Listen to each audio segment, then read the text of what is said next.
Hold on, baby. Just play.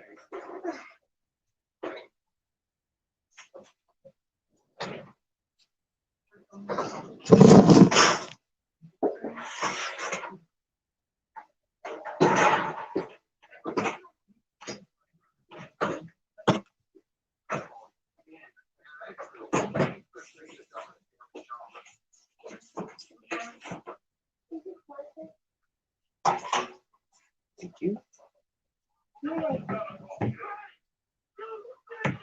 No, you can't have no cereal, kid. You can't have no junk. No junk, baby. No junk. You can't have no junk, baby.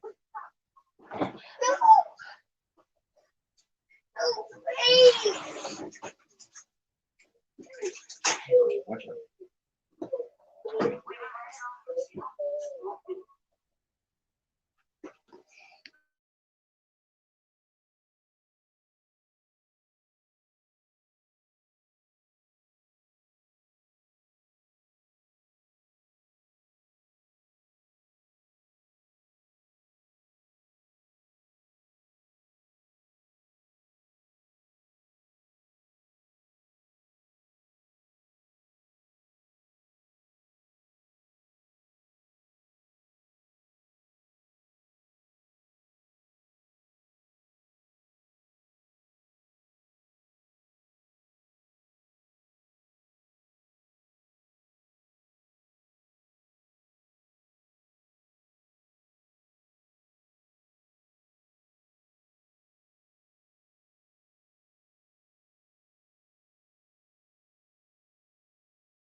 All right. Excuse me. Just waiting. See if my nigga Deuce gonna slide up. If you don't come into the stream because he going off on me right now, I will say this straight up. Deuce, you right.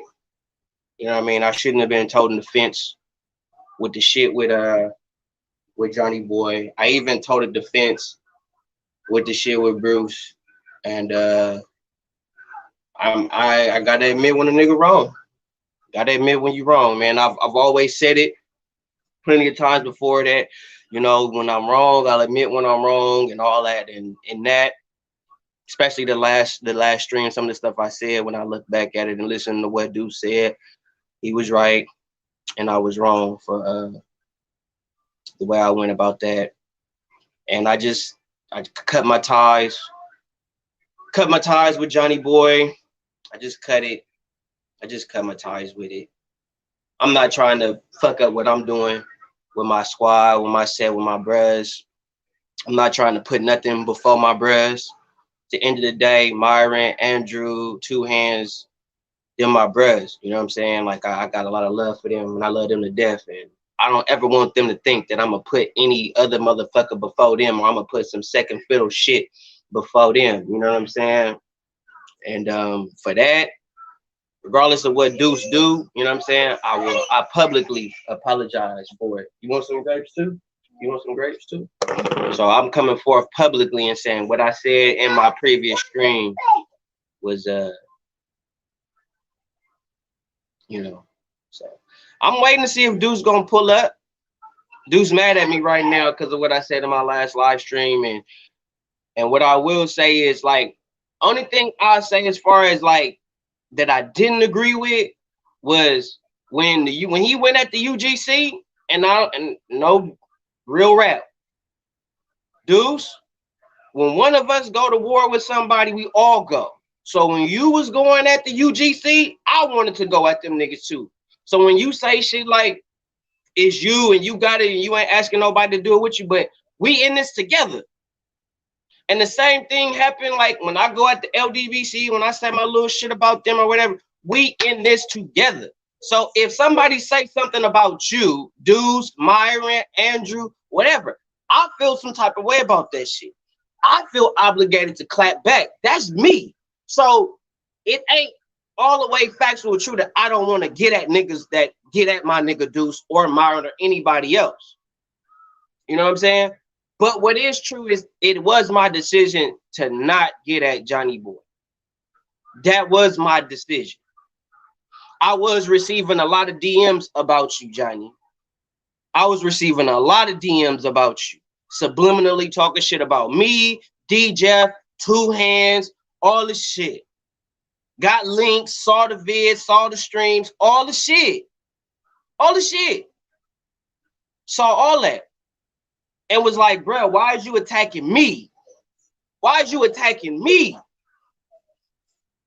I ain't never said nothing bad about you, ever, ever, ever.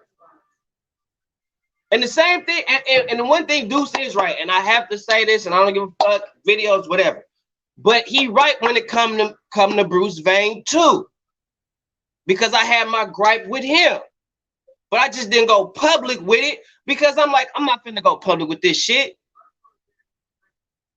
I'm not finna go public with this shit, bruh.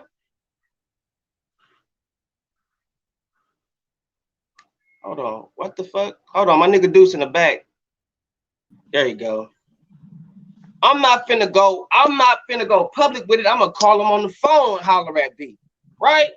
So I holler at B about some shit, and then the more and more time go by, I'm seeing this a lot of shit was fraudulent. That's why I don't talk to B. That's why I don't talk to bruh. But I'm gonna say this shit right here, right now, with my nigga Deuce on this bitch, that I apologize. You are right. I'm wrong. I shouldn't have went about it that way. I should have handled it better. And if I'm gonna really be about this shit, as the title say, it's gonna be Nbbc Over Everything. Johnny Boy, Bruce Vane, whoever, D-Jeff, UGC, whoever. And for that, I owe my nigga Deuce an apology because he ain't been nothing but good and loyal to a nigga since day one. So I'm not finna switch up on a nigga for no reason. I don't give a fuck how he flame me in the stream. I don't give a fuck because he got a right to say what he feel. He got a right to what he's feeling, and he's not wrong for that. And I'm not gonna say he was wrong for that. The only thing I would say I didn't agree with was when you was going at the UGC, bro. I wanted to go at them with you. I wanted to do that with you, and you wanted to handle that shit solo. So I backed off when it came to that.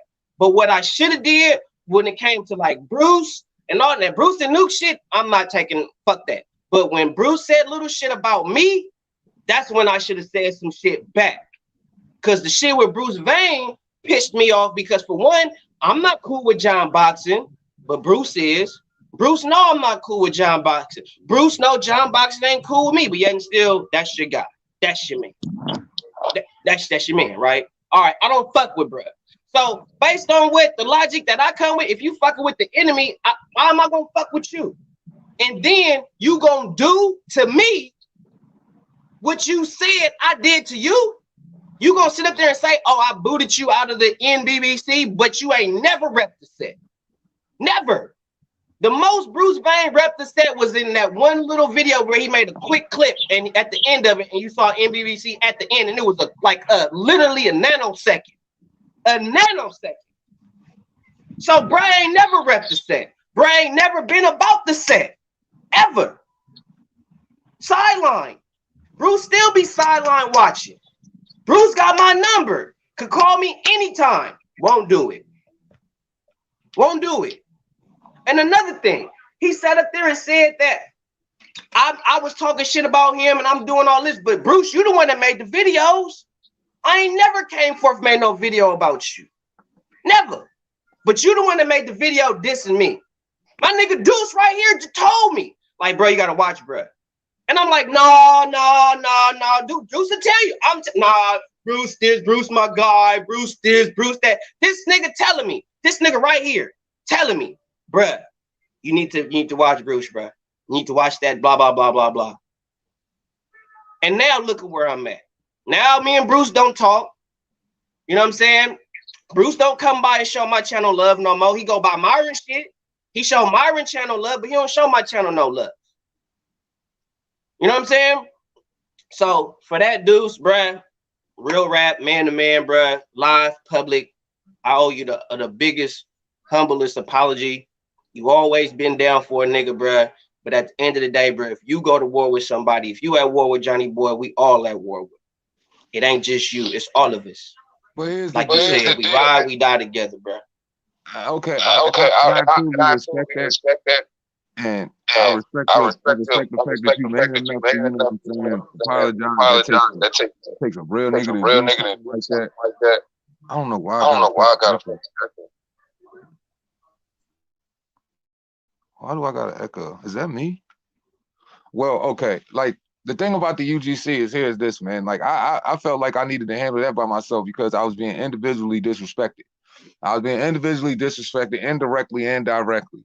Now, the thing about it was, you know what I'm saying, the only reason that I even addressed the Bruce situation because I feel like you had to make the Johnny Boy situation public. So I had to make my point of, you know what I'm saying, because all of these things coincide with why I feel indifferently right now.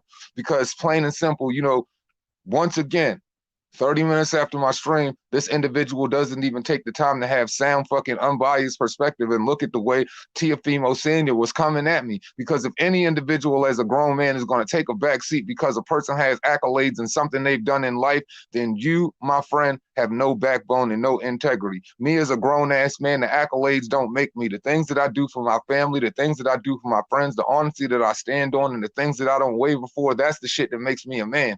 So when I felt like, you know what I mean, that you jumped on there and you said, you know, people got to keep it the same way all of the time. When have I not?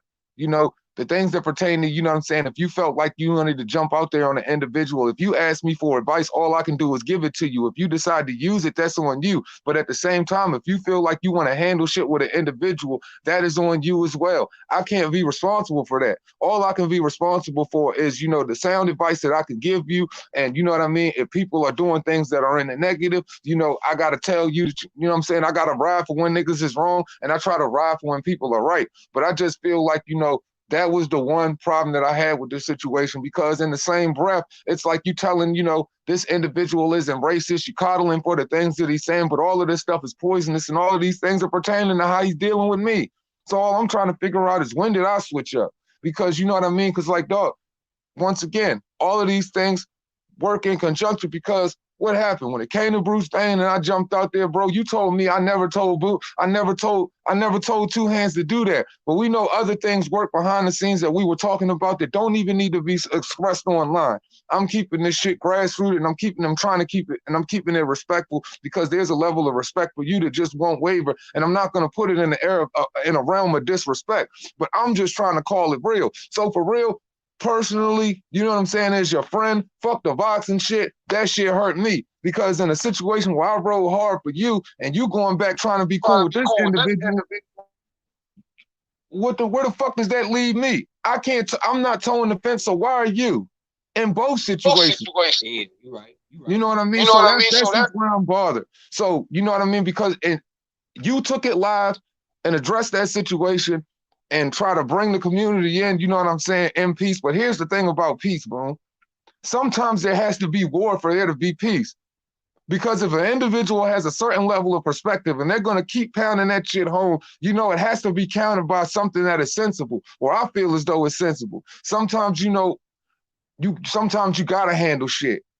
And there were a lot of times to where things that were said that were extremely disrespectful, that were so pointed in our fucking direction that I consistently put niggas up on game on, or whatever, but it had nothing to do with me. But in the same token, when I'm saying, yo, we got to watch certain things. We got to watch certain individuals. This is why I don't do the lives with all of these people. This is why I don't go to everybody's channel and everything like that, because I've realized within all of the time that I was extending myself, making myself available for all of these other channels, 90% of them didn't call it real, and 90% of them, it was just a bunch of bickering and bullshit, and I see the fake shit involved in them. But I see the purity that is involved with my niggas. But when, you know what I'm saying, when that water gets tarnished with a little bit of fucking oil, it don't mix. So I'm just trying to eradicate the bullshit, because I'm just saying, I can't be saying this MBBC forever. I can't be repping this shit to the fullest. I can't be going to back for individuals in the driver's seat, putting everything that I fucking got into it, and niggas is not doing the same for me, and at the same time, they backtracking. That shit hurts me. That shit is deflating. It ain't even nothing egotistical. It's just flat out what it is, bro. Because at the end of the day, I ain't never gonna let nobody come sideways at my dudes. And when it comes to the point to where it's so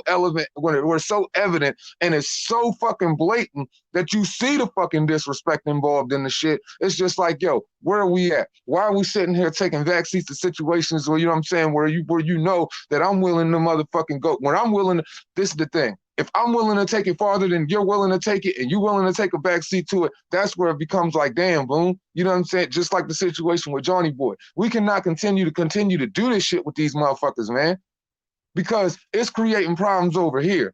And everything that we got going on, bro, I don't never want to hear you say that you second fiddle to this poisonous fucking crack Farley, fucking Tommy Boy looking ass, fat guy in a little coat ass nigga, man. I won't do it.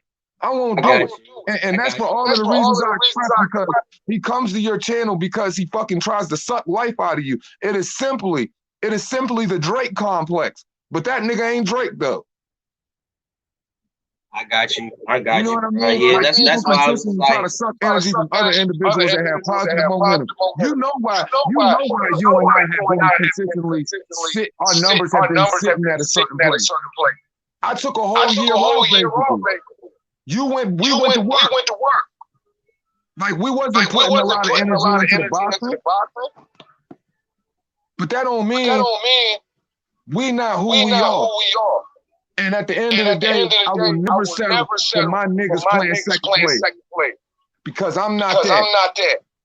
We stars. And just like I tell all of the subscribers, all of us are stars too. And that's why, you know, I handle Tia Fimo Senior situation the way I handle it, because it's just like, yo, I'm not going to say yes sir this nigga. I'm a grown man. I'm not going to motherfucking sit up here and motherfucking let this man tell me shut the fuck up constantly, call me a racist, say if his fucking fighter was black, I'm going, you know what I'm saying, I would pander to him and all of these things when he don't even know that I bet the bag on his son. I've been putting motherfucking multiple fucking restless hours, waking up at 3 o'clock in the morning, sometimes doing 16 fucking hour edits, 24-hour edits on his son and things of that nature. I put out multiple fucking videos fucking supporting his son when the rest of the world was dogging his son out, saying he doesn't even deserve a fucking shot at the fucking title.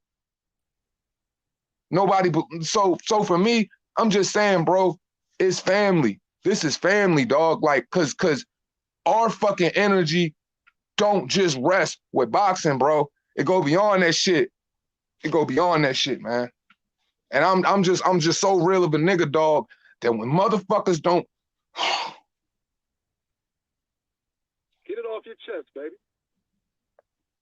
it's all good, bro. It's all love, bro. Like I said, bro, at the end of the day, I'm so real of a nigga, dog. When motherfuckers gonna rob for me the way I rob for them, bombs. It's good, bro. It's all good, bro. It's Mm. all good, bro. At the end of the day, bro, we here for each other. And we gonna be here regardless. You know what I'm saying? That's you my bro. You always gonna be my bro. You know what I'm saying? Like I cut off a whole lot for you, bro. I go to war for you, all the shit. Like I told niggas, bro. I take bullets from my niggas, bro. Real rap. You know what I'm saying? So what's up with my bro Myron, aka Double M Boxing Logic United in the building? What's up with my bro? You know, it's a real emotional morning this morning. You know what I'm saying? Like I said, I said this when I first started my channel. If I'm wrong about something, I ain't got no problem coming forth and admitting when I'm wrong, and have no problems with coming forth and apologizing to any of my brothers when I do something wrong or offensive to them. You know what I'm saying? Because I genuinely give a fuck about my folks. You know what I'm saying? So from everything that Two Hands then told me, from the shit with Johnny Boy to the shit with Bruce to the shit with the UGC, all that. You know what I'm saying? At the end of the day, I gotta ride with my nigga Two Hands over everybody. You know what I'm saying? Over Bruce, over Johnny, over everybody. Over everybody. Because I mean, that's why Johnny Boy not gonna be on Combat Cannon. It's because of his remarks that he had against my nigga Deuce. And shout out to MMA Best Surgeon, you know what I'm saying, who was one of the main ones that was like, bro, we cannot have that drama coming into the canon. We can't have somebody on the show bringing in that type of drama, and then we put them on the show, and then all of a sudden, you know, we see in these comments all disrespecting towards Johnny, and our show is not about Johnny. Our show is about MMA, and we don't want nothing or nobody taken away from our show. And if anybody is doing anything or giving any energy that's taken away from what me and MMA Best Surgeon is doing, we don't want no parts of it. We don't want no parts of it. So at the end of the day, that wasn't my call. You know what I'm saying? And shout out to MMA Best Surgeon for making that real G call, because I wasn't even tripping that like that at first until MMA Best Surgeon told me straight up, like, nah, we're not doing that.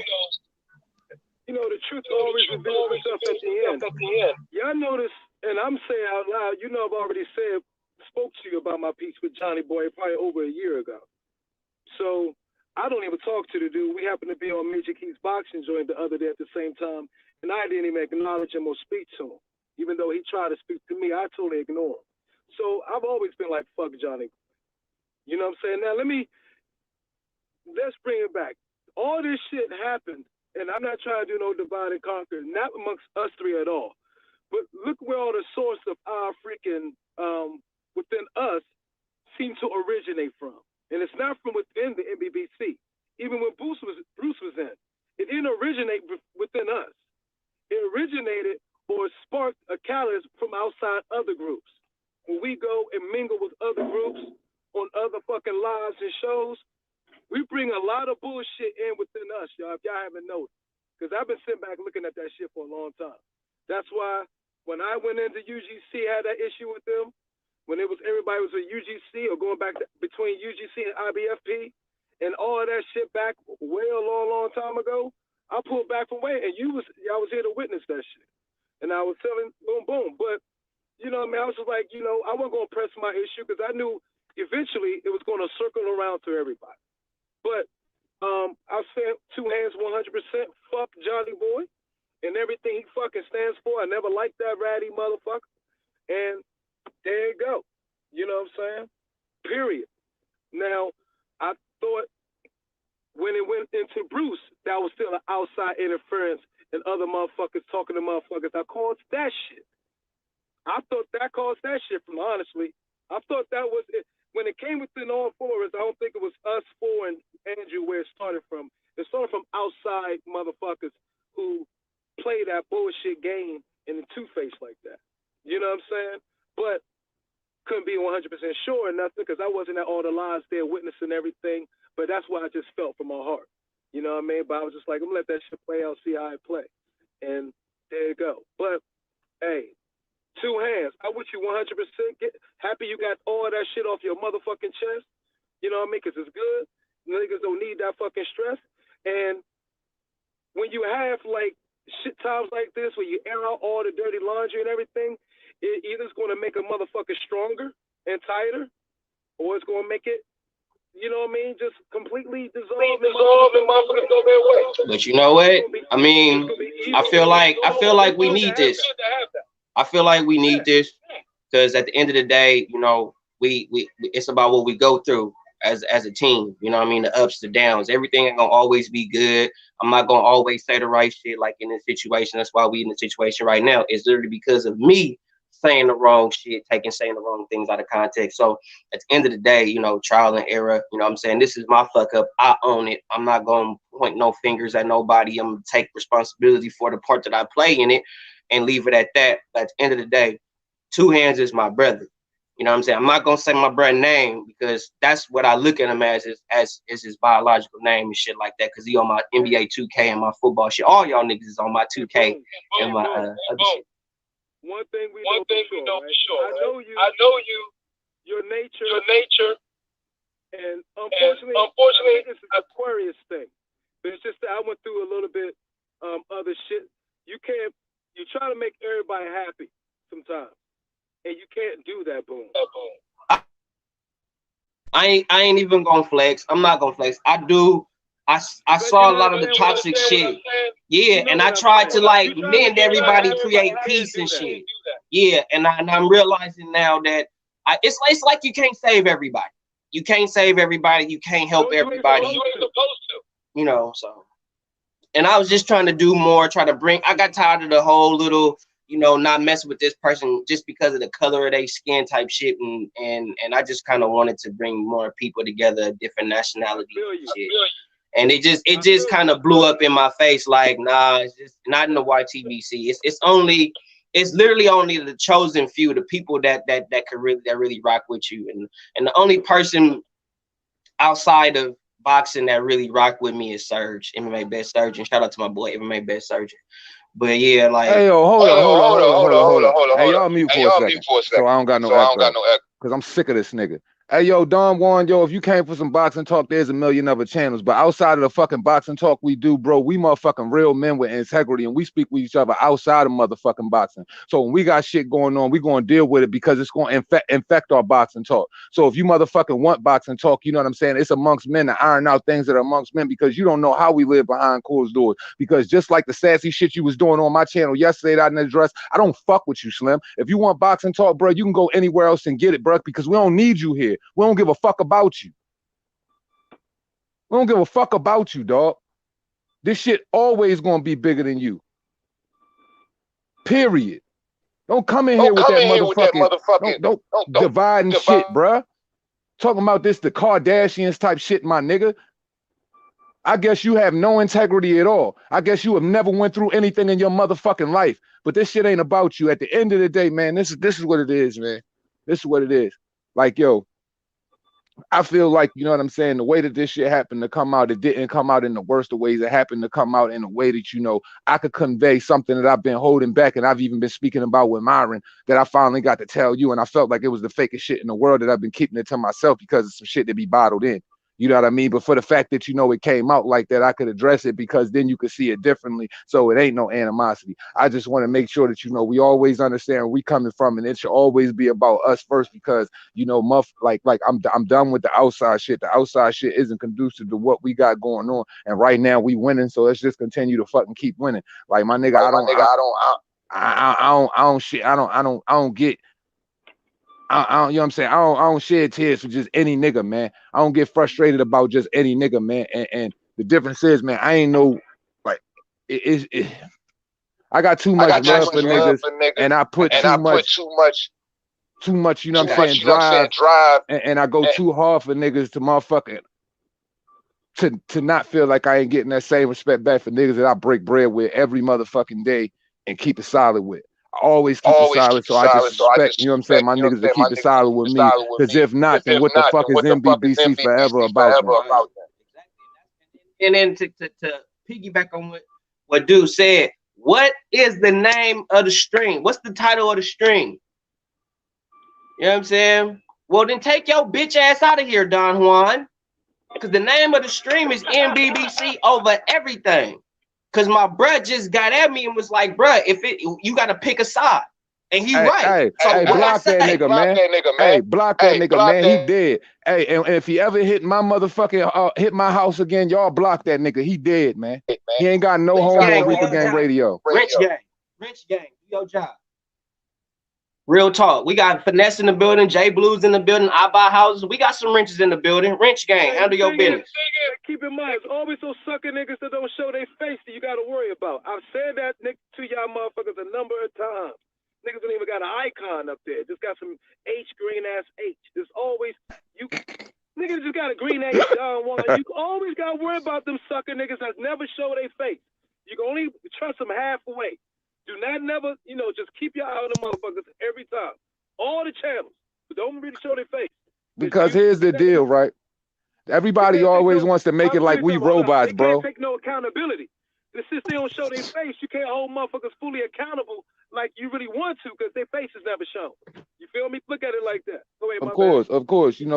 And here's the deal. This is the thing about our platforms, and this is the one thing we always wanted to convey and get across to subscribers. We were trying to build a community of sound, boxing talk, of sound boxing minds, of people with unbiased perspectives, of people with integrity that were always willing to do things that other channels weren't willing to do on social media, like your fight hubs, your fight hypes, et cetera, et cetera. And we made that very evident by, what, happened to transpire on Reaper Gang Radio, that we will never waver, for viewership. Period. We were always going to put integrity first. And in building the sound boxing community, you're going to have poisonous, you're going to have vaccines try to come in and all types of poisonous motherfuckers try to, infect your system and, throw that whole shit off and try to fuck up what the movement has going on. But clearly, if you look at our subscriber base and you look at the people that follow us, clearly these are sound individuals. Clearly these are individuals that are in touch with reality. Clearly these are individuals that understand that motherfuckers aren't robots. Outside of this, motherfuckers got real lives and motherfuckers are real individuals,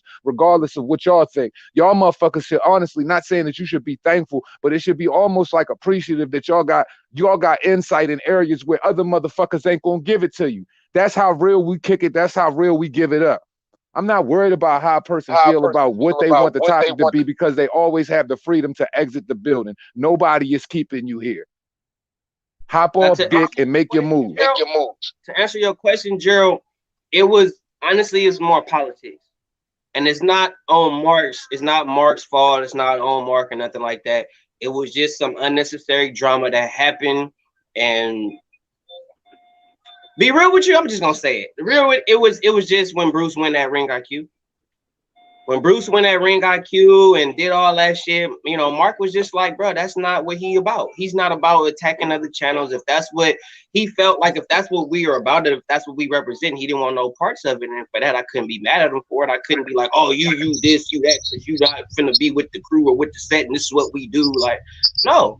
You know what I'm saying? It was supposed to be all about boxing, and then what Bruce was doing at that particular time had nothing to do with boxing. I was just picking at niggas. He was basically having an ego trip. And Mark didn't want no parts of that. I understood that. I respected that. And Mark came to me as a man and told me, it was like, if that's what's going on, I don't want to be a part of that. And that was that. But me and Mark is still... Go ahead. I'm sorry, bro. But go ahead. That was it. Me and Mark I was gonna say once again, man, going back to to have peace, sometimes there must be war. There's gonna be division, and there are gonna have to be things that have to be ironed out. I think we're at a point to where we really understand who we are as individuals and where we stand in the place that we take in this thing that we call the non-biased boxing community, and how we keep this thing moving as men. And I only see this thing continuing to grow, continuing to get better. From the beginning of this shit, from the first videos we dropped together to the videos that we dropping now, you can see this, the professionalism starting to change. You can see the chemistry, changing, all for the better and things of that nature. So sometimes you're gonna have situations that must be ironed out if you really want your boxing community to move the way it is. I'm not talking about the whole YTBC. That isn't my aim. But these motherfuckers right here, these are my niggas, dog. Andrew's not here, but him included. DJF ain't motherfucking Nbbc, but that's my nigga too. There you go. Oh shit! Andrew right there. Salute, man. So at the end of the day, we are fully invested in what we doing over here. We are fully invested in each other. And motherfuckers don't understand. Like, we spend hours on hours chopping it up, figuring out what our next move is for y'all. So understand that when you know what I mean, people have to have these type of conversations. Know that this shit is only in the benefit of the community, because we don't want rocky shit in the community. Because imagine if there's a space and time when we aren't motherfucking doing boxing talk, where y'all aren't seeing this and things of that nature. What is the questions is going to be asked? Why are you and so not interacting? Just like, you know, the situation where I guess a subscriber just asked about Mark, and Boone had to answer that. So if that, I hope that helps lend perspective to what we do over here. Because I got nothing but love for all the subscribers. I make sure I take the time out to talk to all the subscribers. I remember all of my subscribers. I got love for all of y'all motherfuckers, and I make that shit evident. Y'all make two hands. I'm just the vessel, man. But y'all the motherfuckers that's really propelling, you know what I'm saying, that's driving the, you know, at the steering wheel for real, for real. Y'all motherfucking keep this shit going in motion, bro. Because if there have been times that I've wanted to stop, but motherfucking y'all the reason why I'm still here. For real, because it's a lot of prima donna shit that I don't want to deal with. If motherfuckers want to talk about keeping up with the Kardashians, man, look at the fucking diseases in the YTBC among the boxing community, amongst the conversations that we have amongst fans, and we got the nerve to talk about men with integrity, trying to iron shit out amongst their community and shit that's going on. Because if it's being vocalized live, then we have to address it and we have to rectify it live as well. And that's the only reason, once again, why we here. Now, you know what I'm saying, and don't, and other motherfuckers ain't real enough to give it up like that. We're going to continue to do what we do no matter, you know what I'm saying, how anybody feels about it. Because guess what? We got moderators that'll block the fuck out you because we don't need you here.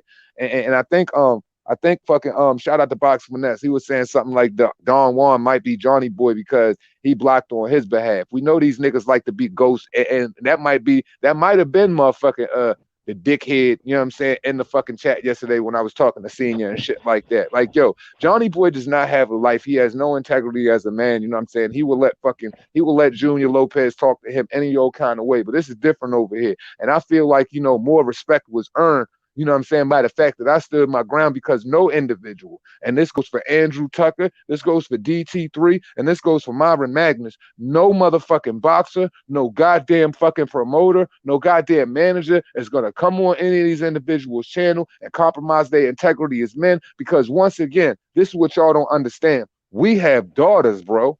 We have children, bro. And once again, if my daughter tuned in to Reaper Gang Radio and she saw any man talking to me like that, what is she going to think about her father? And once again, if I had a fiance or a wife and any man talked to me like that and berated me and degraded me like that on what's supposed to be my set, how is she ever going to think I'm going to be able to protect her? But only real niggas think about real shit, man. Yeah, That's real talk, bro. That's real talk, bro. Only reason why I said that, and I respect that, in a bro. minute, Drew. Hold Everything on, you let me just say said, bro. this. Yeah, go ahead, bro. Only reason why I said that was because when I had talked to Mark and he had told me, he was like, "Hey, Bruce, when that ring got cute," and I was like, "All right, what you want me to do?" And then it just turned into a whole bunch of hoopla. And he was a little upset, and then we didn't talk, and he said he didn't want to be a part of that. So that was why I said that was because of that conversation me and Mark had. And I'm not going to go into explicit detail about that whole conversation because there were other things that said that I'm not finna unveil, because that's a private conversation between me and Mark.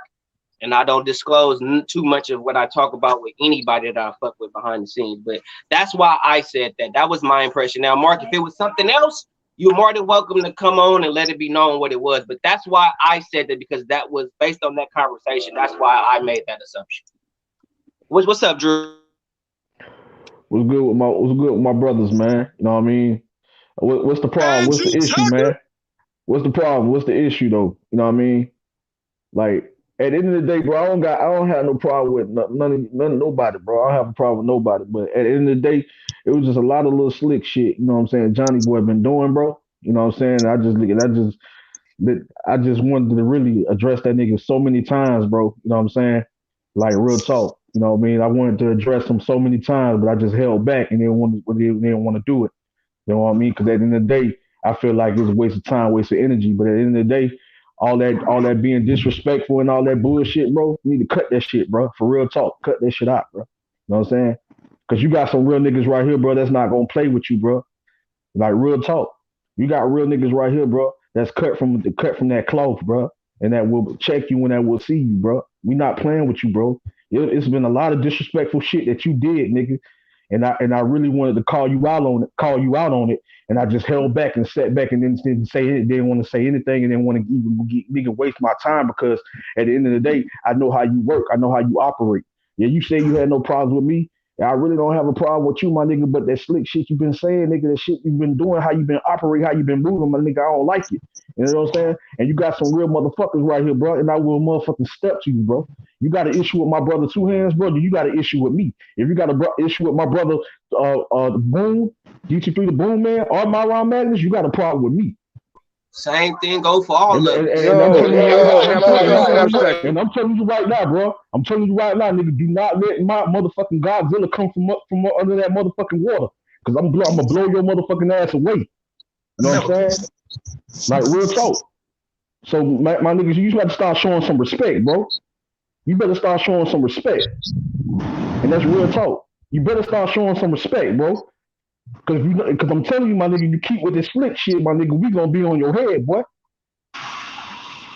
On your whole helmet, and see, here's the deal, man. Because when dudes be talking and stuff like that, they don't realize what they doing. See, you know, Reaper Gang Radio, you know, I've never made it a point to, make it out like it is a business, but this is business. You know, boxing is a love for me, but at the end of the day, I have to understand that the individuals and the entities that involved is becoming a business, and I will let nobody, you know what I'm saying, compromise, the infrastructure that I built. I put a lot of hard work, you know what I'm saying, blood, sweat, and, you know what I'm saying, behind the scenes, tears and that shit, and clearly, you know what I'm saying, tears into this shit now. You know what I mean? Like, you know what I mean? At the end of the day, I'm a real one, dog. But see, motherfuckers don't understand.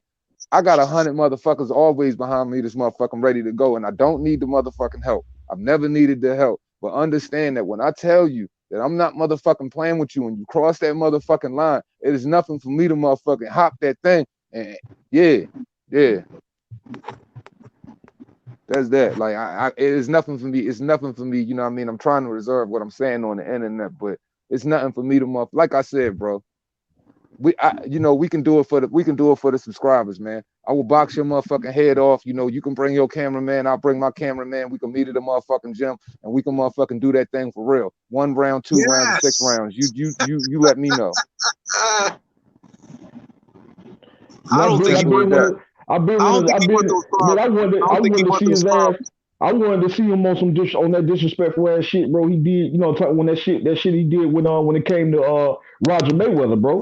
You know what I'm saying? That disrespectful ass shit when that man passed away. That man's gone, and you still decide to fix your fucking mouth and be disrespectful and talk about this man. This man is past, is dead, bro. This man's deceased, and you fix your mouth and say some shit like that, bro. You know what I'm saying? That nigga's a low life, bro. Yeah, on some disrespectful ass shit, bro. I wanted to check you then, my nigga. I wanted to check you then. Like my brother Two Hands say, like my Two Hands brother said, Two Hands say, bro, I want to get you in that ring too, nigga. Because I will motherfucking Mike Tyson style your bitch ass, bro. You know He's always been a low life. He's always been a motherfucking ragged ass. I don't like what you. He's that raggedy shit. I don't like it, bro. And y'all know I'm all about unity, coming together in the YouTube boxing community, bro. You know what I'm saying? And just putting an end to the beef and the drama. But at the end of the day, dog, I'm with Two Hands. I'm with every single one of y'all, bro. I don't tolerate that disrespectful ass bullshit, bro. And that slick talking, and then my nigga, you keep your actions, bro. Your actions. You know what I'm saying? The way you move, the way you operate, my nigga. And then at the end of the day, you feel like you can say all this shit, nigga, and they think a nigga ain't gonna check you. Think you can say slick shit out your mouth and be disrespectful, and nigga ain't gonna check you. Nigga ain't gonna be on your head about it, my nigga. You got us fucked up, bro. You got us fucked up. It's so bad, hey Drew. Like, go ahead, man. The only thing that kept me off that motherfucking ass a long, long time ago was Boone and Mark. Now, me and Mark go back and forth. I have a little bit. He like a little nephew, a love-hate relationship with Mark, but I really kind of like him. But Boone and Mark is the only reason that kept me from. So he was tight with Boone. He was like, and since I'm semi-cool with Mark, he tight with Mark. I said I was not just talk to him. You've never seen me converse with that motherfucker ever. Not on no chat, not on anything. I never could stand that motherfucker. I'm just being honest. I told Boone that shit a long time ago. I never could stand that motherfucker. So I told him, I just never talked to him. I don't go to the channel and do shit. Like look at the way he moves around, y'all. You notice every time that he creates division at one channel or he completely outs himself at another channel, he goes to another one and tries to suck the life out of that one, move with negativity until he's outed from being the guest over there. And then he moves to the next one and hopefully he tries to, you know what I'm saying, hopefully tries to grip a couple of people that, you know, agree with, you know what I mean, agree with some form of his ideology to come to his channel, you know, to keep it relevant. But when people, once again, but when people get around this individual and they start to truly understand who this guy is and how he moves, nobody wants a part of it. You know, like shout out to Jay Blues, man, my motherfucking guy. He just simply said in the chat that, you know, nobody truly understands all of the disrespectful, racist bullshit, and that ain't word for word what he was saying, but it's something along those lines of what he says when he deletes all of those fucking lives. Like the MXBC, shout out to them my young boys, man. Them my niggas, man. Them my lokes though. They will let they be on his fucking head. Had that nigga crying, ready to commit suicide, listening to In the Fucking Still of the Night and all types of shit. I try to help dude out. I try to always motherfucking be the one that like, yo, you know what I'm saying? Like he harmless to me or whatever, because this man caught the deuce on me on Twitter behind the scenes. So for that reason is the reason why I always was kind of passive with just, you know what I mean, being quiet, because I know he don't want no smoke with me. I know he don't want it. He already know what he dealing with. So it's just like this. It's like, you know what I'm saying? Why would a fucking lion, you know what I'm saying, waste his time, you know what I'm saying, dealing with a prairie dog? They gonna chase a gazelle. They gonna chase a zebra or some shit like that. Right. They ain't gonna chase a rat. I would love to get all of us on the panel when we got the boxing talk one time. That would be so awesome if I could just get us all here at one time for NBC United boxing talk session. That would turn be it great. into that shit right now. We can turn it into that right now. Look at whatever boxing questions in the chat. Together? You know what I'm saying? Because I was gonna cook this morning, bro. For real, we can turn it into that right now. That, man. Yeah, because I was gonna cook this morning about which fighter is a top fighter, which fighter is a money fighter. And when I say top fighter, Tiafimo, top fighter. Tank Davis, money fighter. Y'all get where I'm going with this. So I was gonna see who did y'all think is a top fighter, who do y'all think is a money fighter? Ryan Garcia, money fighter. Who's the top guy? Who's the money guy?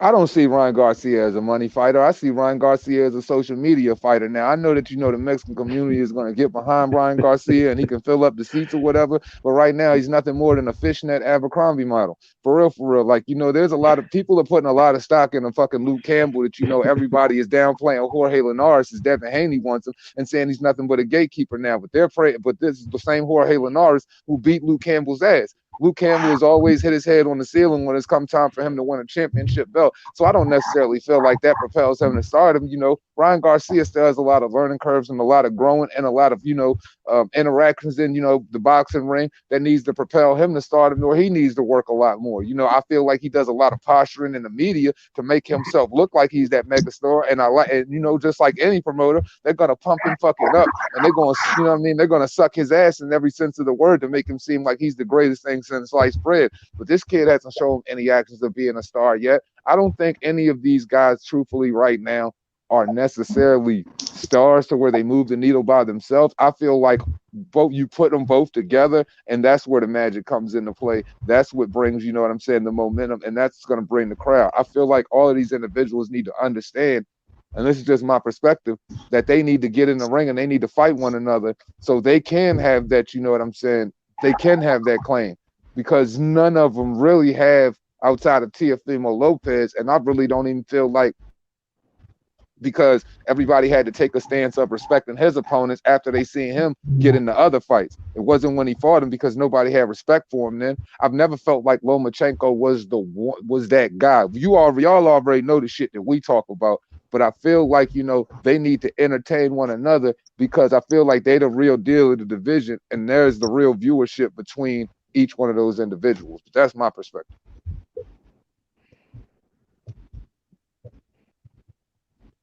You on mute, bro. Myron, Andrew, who do you think is the money guy? Who do you think is the top guy? Myron or Andrew? Don't matter which one. Go ahead, Andrew. I'm still processing what Two Hands say. Y'all know Two Hands is a long-winded motherfucker. Yeah. Rub go. He let that shit rip, boy, like this, boy. Goddamn, boy, that boy let it go. I don't got no pen and no pad. Never needed one. I love it though, bro. I know. I was like, Take notes. But check this out though. I was like, God, I ain't met nobody talk more than me. Shit, that motherfucker two hands is vicious. He do less stuttering than I do. I'll be like, damn, I can't. That motherfucker. Let Andrew Smooth go. Let operator. you go, Andrew. Then I go after that. Shit. That'll damper that shit a little bit. Go, Andrew. I ain't bullshit. You go. I ain't going after two hands. Hey man, listen here, man. You know what I'm saying? I just wanna I think, man, honestly I think, all most definitely making a name for themselves, man. Like, you know what I'm saying? Probably Tank a little bit above T.O. And then you got I say Ryan, like Two Hands was saying, like Ryan is basically, honestly, bro, he's a social media star. You know what I mean? Like he's a social media star. He's a YouTuber as well. You know what I mean? A big YouTuber. You know what I'm saying? And he most definitely making a name for himself, man. Honestly, and he's a young star. Tank Davis is a young star. Teofimo Lopez is a young star. Devin Haney is a young star, and they making a name for themselves.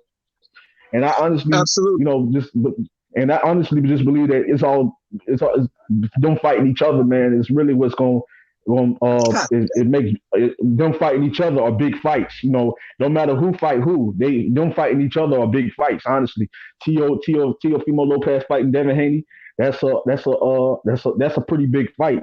As far as fight, right where they at right now in their career as young fighters, and the name that they have now, I feel like it's a big enough fight to contribute to the sport of boxing. Honestly, you know what I mean. Absolutely. And both are good skilled, both are very skilled, young, talented fighter, bro. Like those are fights we would love to see. I would love to see Ryan against Tank, or but honestly, I feel like just certain fights, man. Like Ryan Garcia against Devin Haney, a good fight. Honestly, what I mean. I feel like once Teofimo most definitely, yeah. I mean, I understand trying to get the mandatory out the way and everything, but I just think that the fight that everybody really want to see, man, and it's a big, and it's going to be a bigger fight than in any of the others, based on what I mean, as far as accomplishments, as far as being undisputed, and the legacy fight would be Teofimo Lopez. Yo, y'all can hear me? Mm-hmm. Yeah, we hear you. Loud and clear. Yeah, would be Teofimo Lopez versus Devin Haney, because both of those two top fighters in the lightweight division, and T.O. is a unified champion. Devin Haney is WBC lightweight champion. So undisputed, it's nothing bigger than undisputed. So I think that's a really big fight in the lightweight division between two young fighters. That's going to be more accomplished fight between any other fight. You know what I mean? So I just think that them fighting each other, man, is really what's going to be big for the sport of boxing, man, in their generation, man. Honestly, but they all stars, though, man. They all made names for themselves, and seeing them against certain fighters. You know what I'm saying? Some people like Devin Haney need to step up, fight and all that there, and he need to fight this, fight that. T.O.'s proven, but Devin Haney. It was a situation with Devin Haney where he just didn't get those opportunities, and T.O. was able to get those opportunities first. So it's at the end of the day, they both still skilled fighters, and Devin Haney's a special fighter, bro. Like I say, if anything, that's a great fight, and I think stylistically, that's gonna make an entertaining fight. It's in the way of 50-50, but I don't know, bro. For some reason, I just feel like Devin might have the edge in that fight, though. You know what I mean? But that's just my prediction. People might have different opinions and maybe see differently. No, but I got it 8-4. Man. I got them beating them 8-4. Yeah, I can see something like that too. You know what I'm saying? Hey, if it goes to decision, like for me, Teofimo is just too flat-footed. I feel like Devin is a beautiful, smooth, finesse boxer, and the thing about it is Devin has, we got to remember, Devin's godfather is Zab Judah. Devin has worked with Floyd Mayweather Sr. since he was a child. We got to remember, Bill Haney is very accomplished in his training. He has been in multiple situations. He has been with All Work, Easy Work with the money team camps since he was a child, and he's been able to move around gyms and spar with the best and constantly compete with the best. So I just feel like both of those individuals, man, coming together make a big fight. But I ain't trying to, long win Myron, man. Let Mad get up in there.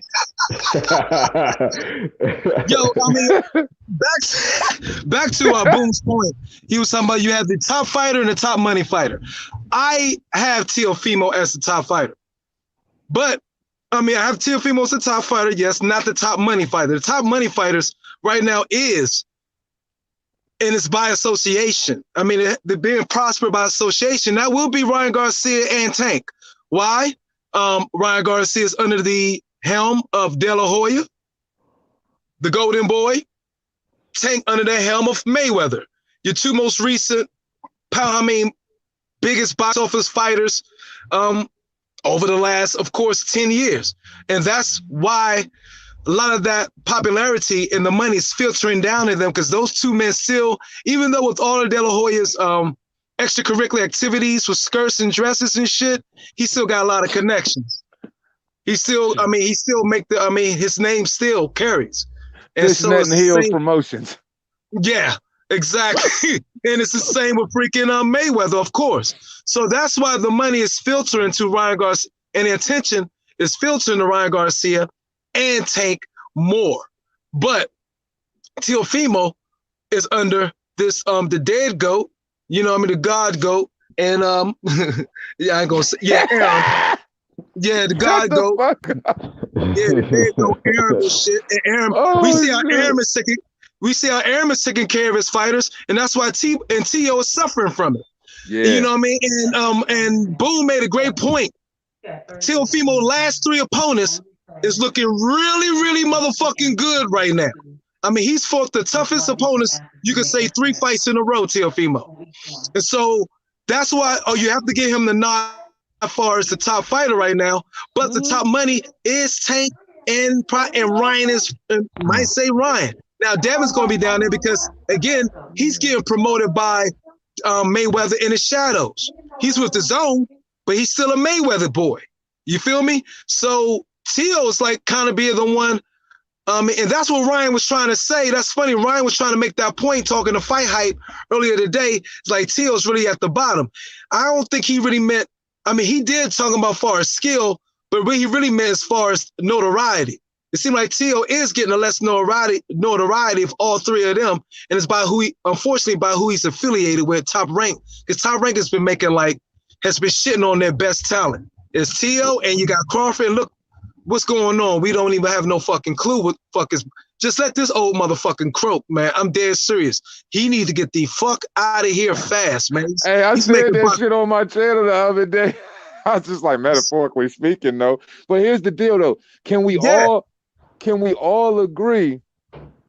All I need to do is Can we all agree that if Teofimo Lopez was with any other freaking promoter, with the gift of gab he has, and with how free he's willing to speak, he would be the biggest star in the freaking world right now? Yes. Hell yeah. That's what I'm saying. He would be the biggest star in the world right now. No question. That nigga that did it. He done did everything. This motherfucker did a Fortnite dance in the ring, backflips, talking all this shit. He done everything he need to do to be that motherfucking star outside the ring, inside the ring, shit talk, everything. It's fucking Bob dead ass Aaron, bro. That nigga ain't go. Oh, shit. I'm not gonna let that go. Oh, man. That nigga so tight. Oh, my God. Get his ass out of sport. Hey, shout out to Purse Beard Promotions, man.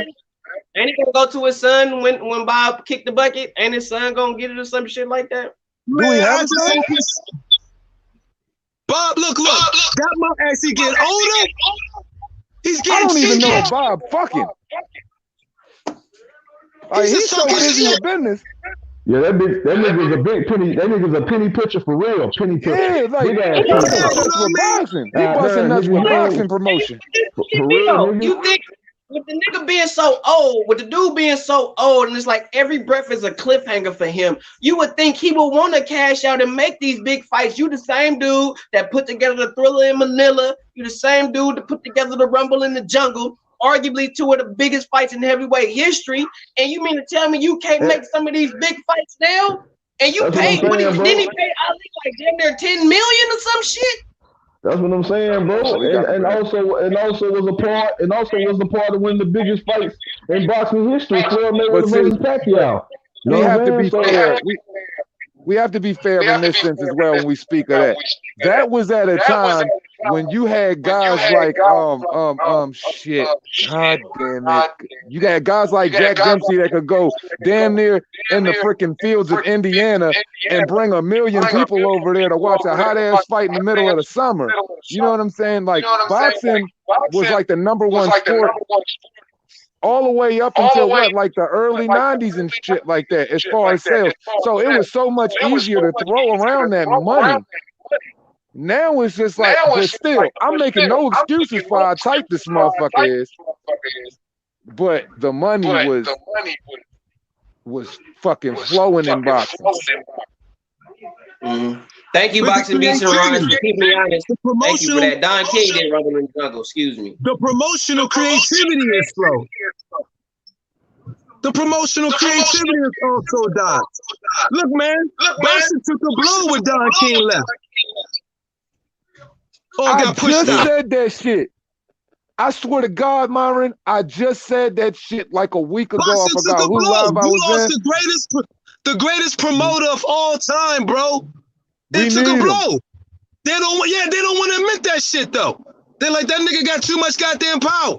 They was shitting on him every chance they fucking get. Now, They ain't want to see him up there. His right hand proteges is doing the thing at PBC. They shit all on him. Hey, I'm not happy with PBC is doing, but they hate that motherfucking Al Heyman. Yes, sir. Like that nigga got too much power. Mm-hmm. Unless Uncle Al said we can fight, we not fighting. I'm my own boss, but I only fight with Uncle Al. Hey, ain't nobody complaining truthfully with Uncle Al. Nah, nobody complaining with Uncle Al.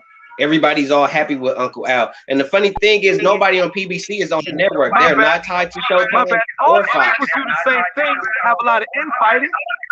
There's always been. Now, PBC is taking that shit to the extreme. Yeah, 100%. But that's always been in the sport. But Bob Arum need to fucking get the fuck. I mean, this nigga need to get in the old folks home, man. Just retire him. This nigga, I mean, he's acting like, you know what I mean? What's that motherfucker in the music business? He would, the Al Davis of boxing. Just fucking retire, bitch, motherfucker. Get the fuck out of here. You know what I mean? He wouldn't be the Al Davis. Al Davis took forever. This nigga wouldn't retire till he died. Baby. You know what I mean? I always deaf on Bob Arum. Just get the fuck out the sport, you old crow. You ain't doing shit. But see, Myron, if he gets out the sport, that's gonna kill him because that's the only thing that's keeping that nigga heart beating.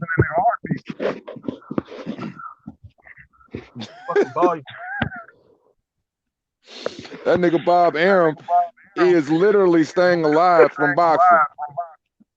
Man, that is the only thing keeping that nigga alive. Terrence Crawford, man. What is he doing? Terrence Crawford, Sitting you on can hear me. If you can hear me, bro, when that goddamn contract expire, leave Bob Arum, bro. The other fighters laid the blueprint for your motherfucking ass, bro. You need to follow suit. Real talk.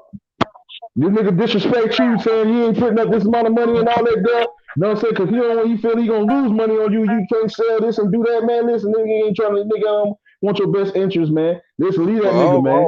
Terrence Crawford ain't saying nothing because Terrence Crawford got a $4 million bottom line no matter who he fights. So, you know, his situation, his contract's a little different over there. And people tend to forget that, you know, Terrence Crawford, you know, is the most watched, you know, I mean, had like the best viewership over at Top Rank. Like, regardless of whether people want to believe it or not, Terrence Crawford is look, if Terrence Crawford was anywhere else but Top Rank right now, people truly promoted Terrence Crawford because it's just not in Terrence Crawford to be a loud, boisterous individual. Terrence Crawford's a star anywhere else because hardcore boxers all around the world know that he's a sensational, exciting fighter, bro. And if anybody else had him, bro, Terrence Crawford is just one fucking fight away from being the best fucking thing since Wonder Bread, man. Yeah, that's facts, bro. That's facts, bro. That's facts. But at the end of the day, man, the Bob Arum, man, you gotta step up, man. Like, in the end of the day, you know, I understand about the contract, like the situation about, like, Terrence Crawford been getting paid good money, bro. People be like, no, Terrence Crawford, you know, he ain't getting paid this, paid that. No, he's getting paid good money. Now, that's one thing I can honestly admit. You know what I'm saying? And people, you know, be like, well, he ain't no pay-per-view stars, but at the end of the day, you know, I understand motherfuckers ain't paying and they ain't really supporting the fight like they're supposed to and not paying for these pay-per-views. But at the end of the day, when it's a free fight, you got to remember. Somebody got to echo bad. Hold on, let me make sure it ain't me. Hold on real quick. Yo. Testing. 1, 2, testing. Yo. Yeah, it's good now. But yeah, but so when he fighting for free, he doing it two to 3 million viewers. You know what I mean? But he most definitely getting his money. But all I'm saying is that Bob Arum most definitely interfered with certain fights that he should have been had. Now in the talks of a Manny Pacquiao fight and things of that nature. You know what I'm saying? And they're willing to put up this money. You know what I'm saying? For Manny Pacquiao. Now, if you want the Pacquiao fight, man, you got to do your motherfucking part. You know what I'm saying? At the end of the day, because you got to keep in mind that's a big fucking fight right there, man. You know what I'm saying? And of course, people look at Manny Pacquiao. Yeah, he's an icon. He's a global superstar. But at the end of the day, it's gonna also take that next man. You know what I'm saying, to make a big fight, which is Terrence Crawford. You know what I mean? He'll star too. He'll star too. And people keep talking about Terrence Crawford. He ain't fight no motherfucking money. He ain't fight nobody. We know the reason why he ain't getting these motherfucking fights. That's a lie. That's a lie. It's a couple of reasons why he ain't getting these motherfucking fights, bro. They trying to freeze out and they trying to age out the motherfucking. They trying to age out the pit bull of the division. Period. That's what they trying to do. It's propaganda, though. It's propaganda. Yep. They play the propaganda game. Keep putting it. If you say something enough, then half a third of the people are going to believe this shit. The motherfucker's fighting the best competition he can, and really, really good fucking competition. It's all a fucking lie. You know what I'm saying? And the thing is, he should be he should be the highest for what he's accomplished. He damn real. He is the helm. He is the helm. He should be the face of the sport, in my opinion. Who just kept it straight, you know what I mean? Ain't playing around. To win up one fucking division, stay there, dominated. Win up division, stay there, dominated. Stay in the welterweight, dominate. He ain't playing fucking hopscotch around all the goddamn motherfucking divisions like a Canelo Alvarez and shit. You this nigga said Canelo. He's staying in the one. He's going up. He's going up in levels. He stay there, dominate. Move up. He stay there, dominate.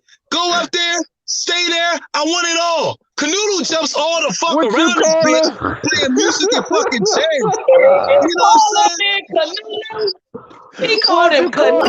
That's it. That nigga named Canelo. From now on, Stamp. Hold up. I've been calling him Canelo. Y'all ain't seen my Blue Nuts videos? With the little motherfucking chipmunk, I've been calling him Canelo. I've been calling him Canelo since last year. Yeah, man, because for real, I like Canelo. I think Canelo is a superior boxer, but let's be serious, man. Canelo been doing some shaky shit. Canelo got 5 catchweights under his belt, and Canelo got and a few of those catchweights with most of his significant opponents. Nobody want to talk about that. Amir Khan, Kirkland, Miguel Cotto. We just cooked on that the other day, like about 2 weeks ago. We looked that shit up. Amir Khan, Cotto, Kirkland, Lara, and he lost that Lara fight 7-5. We want to be honest about it. Facts. And then the whole, and this is the problem. The Mexican crowd was out in full force. This is what they did. Lara was styling on Canelo so bad in that fight, had him befuddled because, like I said, Canelo has no footwork. He flat-footed. So he's mastered the work well within, you know what I'm saying, staying close enough to a fighter to where he could put his hands on him and cut off the ring so he doesn't have to get outside of, you know what I mean, where his deficiencies are. But when Lara was in there with him, Lara had that nigga looking crazy. Man, Canelo had to chase this man down and everything, run at him to make it seem like the perception that Lara was running when he was just using the sweet science and he was just making this nigga look crazy. So what people should have really took from that is Canelo has a problem with superior finesse fighters who are extremely proficient in the sweet science because Lara had that nigga looking crazy. I don't care what nobody say. Exactly, and that's the motherfucker reason why we've been taking so long to get this Canelo Billy Joe Saunders fight. Because I don't care what y'all say. I want to see that fight.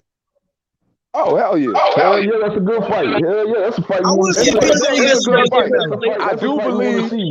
I do believe Billy Joe gets motherfucking stopped by a body shot in like the 7th or 8th round, but I do want to see a fight. Exactly. Yeah, I That's just feel, exactly what's and I gonna felt, happen. I felt the same thing, man. I'm I giving feel like, Billy Joe and I Saunders a felt, chance. and I I think feel like Billy he was Joe gonna can say, style hey, on his ass. I feel like, listen, man, I He feel can like he style gonna on him eventually, until he I feel get like knocked eventually out. he gonna fade. He gonna fade. Eventually he gonna fade, bro. And Canelo gonna come on strong on that nigga, bro. That's This what I'm nigga worried about. Canelo is like a mule, dog. I'm telling you. I don't know if it's I don't know if it's those volumes of clenbuterol in that beef that you know what I'm saying he been eating, but just saying that nigga hit like a mule. Billy Joe a Yeah, great like fighter, a bro. mule, with some pink stilettos. That motherfucker ain't knocked out nobody in no damn time. But I don't want to get on Canelo. Back to Crawford. Y'all know I can dig on his ass. I don't want to do that. There you go. I just wanted to say it is shaky. I just wanted to say this. It is shaky that this motherfucker only gave motherfucking Callum Smith 5 weeks to prepare, man. What the fuck is that shit?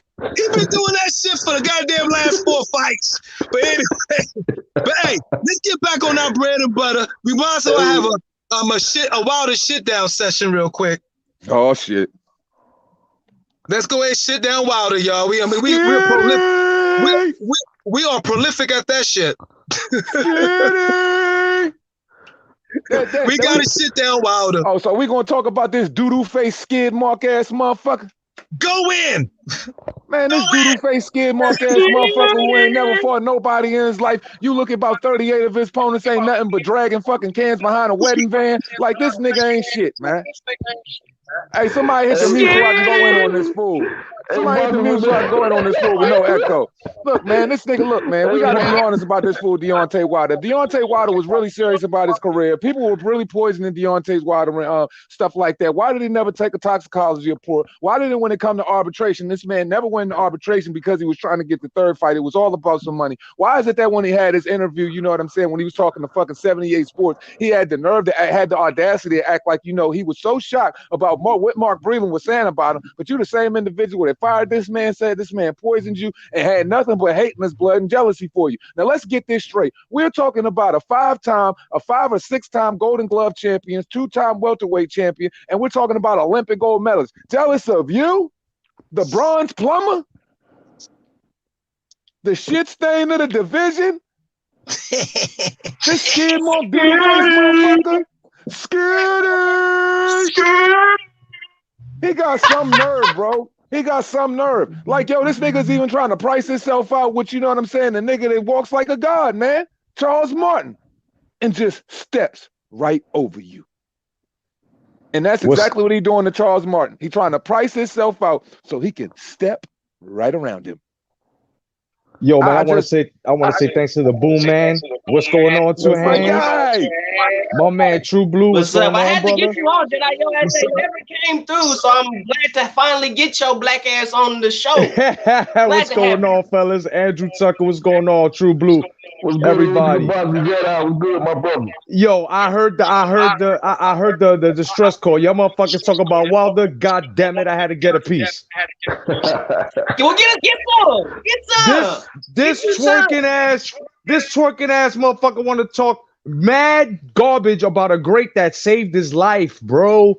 A great that saved his life, bro. I keep telling these fucking Extreme Wilder fans, if you want to be mad at anybody, be mad at the towel. Don't be mad at Breland. Don't be mad at nothing else. But no, they want to redirect their energy to motherfucking Mark Breland. It's ridiculous, bro. This big Grace Jones, extra large Grace Jones in the face looking ass motherfucker want to come out here talking all this shit like if, oh yeah, I'm the king. Nigga, you ain't a king. You nowhere near a king, son.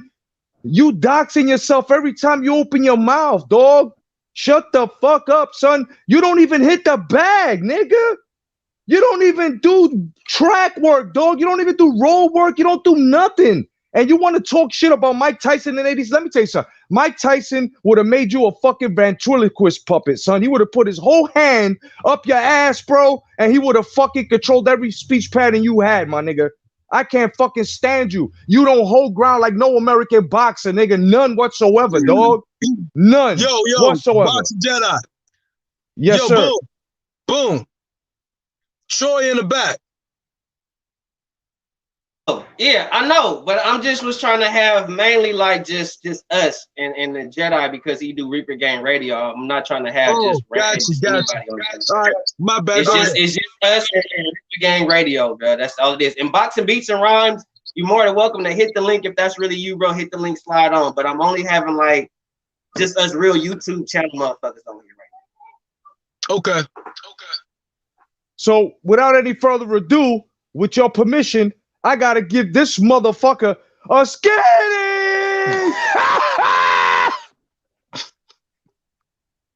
Fuck my life.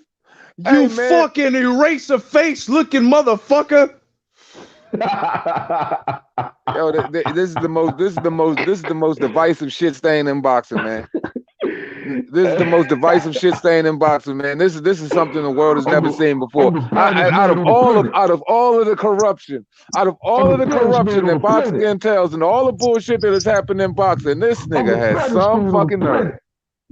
I'm the baddest man on the planet. Baddest man on the planet. You know what this motherfucker said? He said, I know my followers need their king to lead them, man. And I'm a king. And I'm a king. And I'm here. And I'm here to lead my people. I'm like, bruh.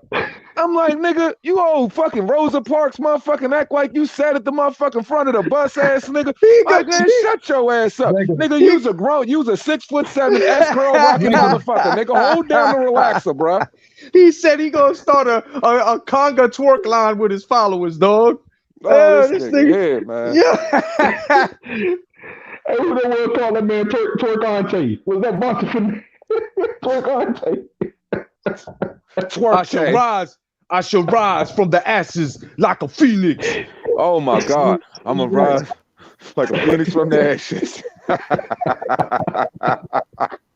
I gonna be smoking. Hey, we got Boxing Beats and Rhymes in the building. What's up, Beats? What's up, people? What's up, Beats? What's up, my brother?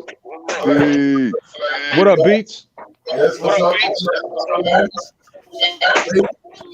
We cooking on this Wilder situation. What's your take on the Wilder situation, Beats? What's your cook on the Wilder situation, Beats? Cook for a minute. I'm enjoying it today, man. But let me just say this, yeah. I've been watching boxing since I'm talking hardcore from about '83, and you guys, your country has produced the strongest nation of professional boxers ever. And this current era, led by Wilder, has done a lot of damage to American boxing. And boom, I would like to see it get mended. I see a lot of people drawing away from the support for guys like Wilder and Tank Ellaby trying to say Tank Davis ain't a star. Sugar Ray Leonard is a star. You know what I mean? Tank Davis ain't a star. We need to start there. Pernell Whitaker, he might not have made no money, but he was undisputed champion. He started at lightweight and won titles up to 154. Yeah, the king of the lightweights. Yeah. Right? This guy is beating guys like he beat Vasquez who beat Winky Wright. He's beating guys that size. That's how good and talented it is, right? And I've noticed a lot of people have drawn away from that. And the more you guys speak on it, it's the only thing that's going to get America. Like I hear people saying they're not interested in Fury versus Wilder from over where you are. So when you got your next American challenger to go, the world champion. Why would you even say that?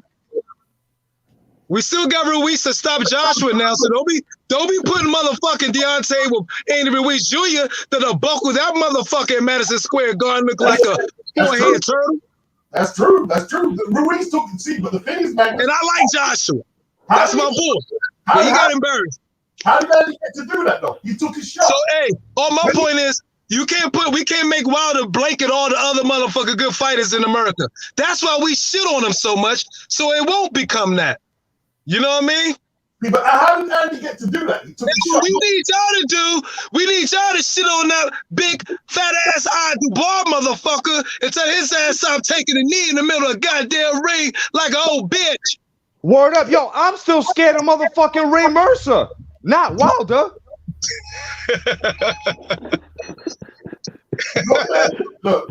Y'all better get on Dubois ass. Y'all better leave Wilder alone. Y'all better get that big similar motherfucker to fight And don't be quitting no goddamn ring no more off a little swollen eye. Oh, Myron, big bitch. Myron, I told anyone who can listen that Dubois is not going to beat Joyce. I predicted the round, and I predicted that was going to happen. So I always keep it straight. I always keep it straight. You're American, I keep it straight. Right? There's no big ass Dubois. Joshua, when it comes to Andy Ruiz, some people make excuses for him. I ain't make one excuse. You lost the fight. But the thing is, he learned from it. That's the he took a goddamn knee. He ain't even losing yet. That Hey man, motherfucker took a knee. Hey, you can't shit on my boy AJ, man. AJ came back, made that thing right, Brock beautifully on the back foot for 12 rounds and put out a masterful performance. Then body Kubrak. But I gotta give it to England, man. England held it up for all the way up to now, bro. I love England. Piece of y'all. Right, let me explain what happened to Danny Dubois. Right? Not that big soy-eyed Dubois. But yo, Dubois needs some. He needs some milk. Let Beach cook. Go ahead, Beach cook. We're gonna rag that big-eyed Dubois. He's the boys. He's the boys. He's the American version. Myron, let Beach get it out. My bad. My fault. Let me mute myself. Hear me out, right? Dubois is 24 soon, right? Basically, Frank Warren pulled him out of the amateur system too early. If there was an Olympic Games last year, he should have been in that cycle there. He should have been fighting the best amateurs for the last 2 or 3 years. But he's pulled him out prematurely. And in England, we have a thing where we put the prospects in early for British title fights unbeaten, right? Now, if he was with somewhere else, they may have protected him longer. But he just got caught up in the system. Now his career is in danger because he's got nerve damage to his eye. But listen, if anyone knows, I predicted Dubois to lose because, listen, Joe Joyce is a hard-back old dude. Joe Joyce is like 30 years old. He's got his man strength and everything. He's fought Usyk. He's beat Hrgovic. He's fought all the top amateurs in the USB. I knew what was coming. I knew it was a boy against a man.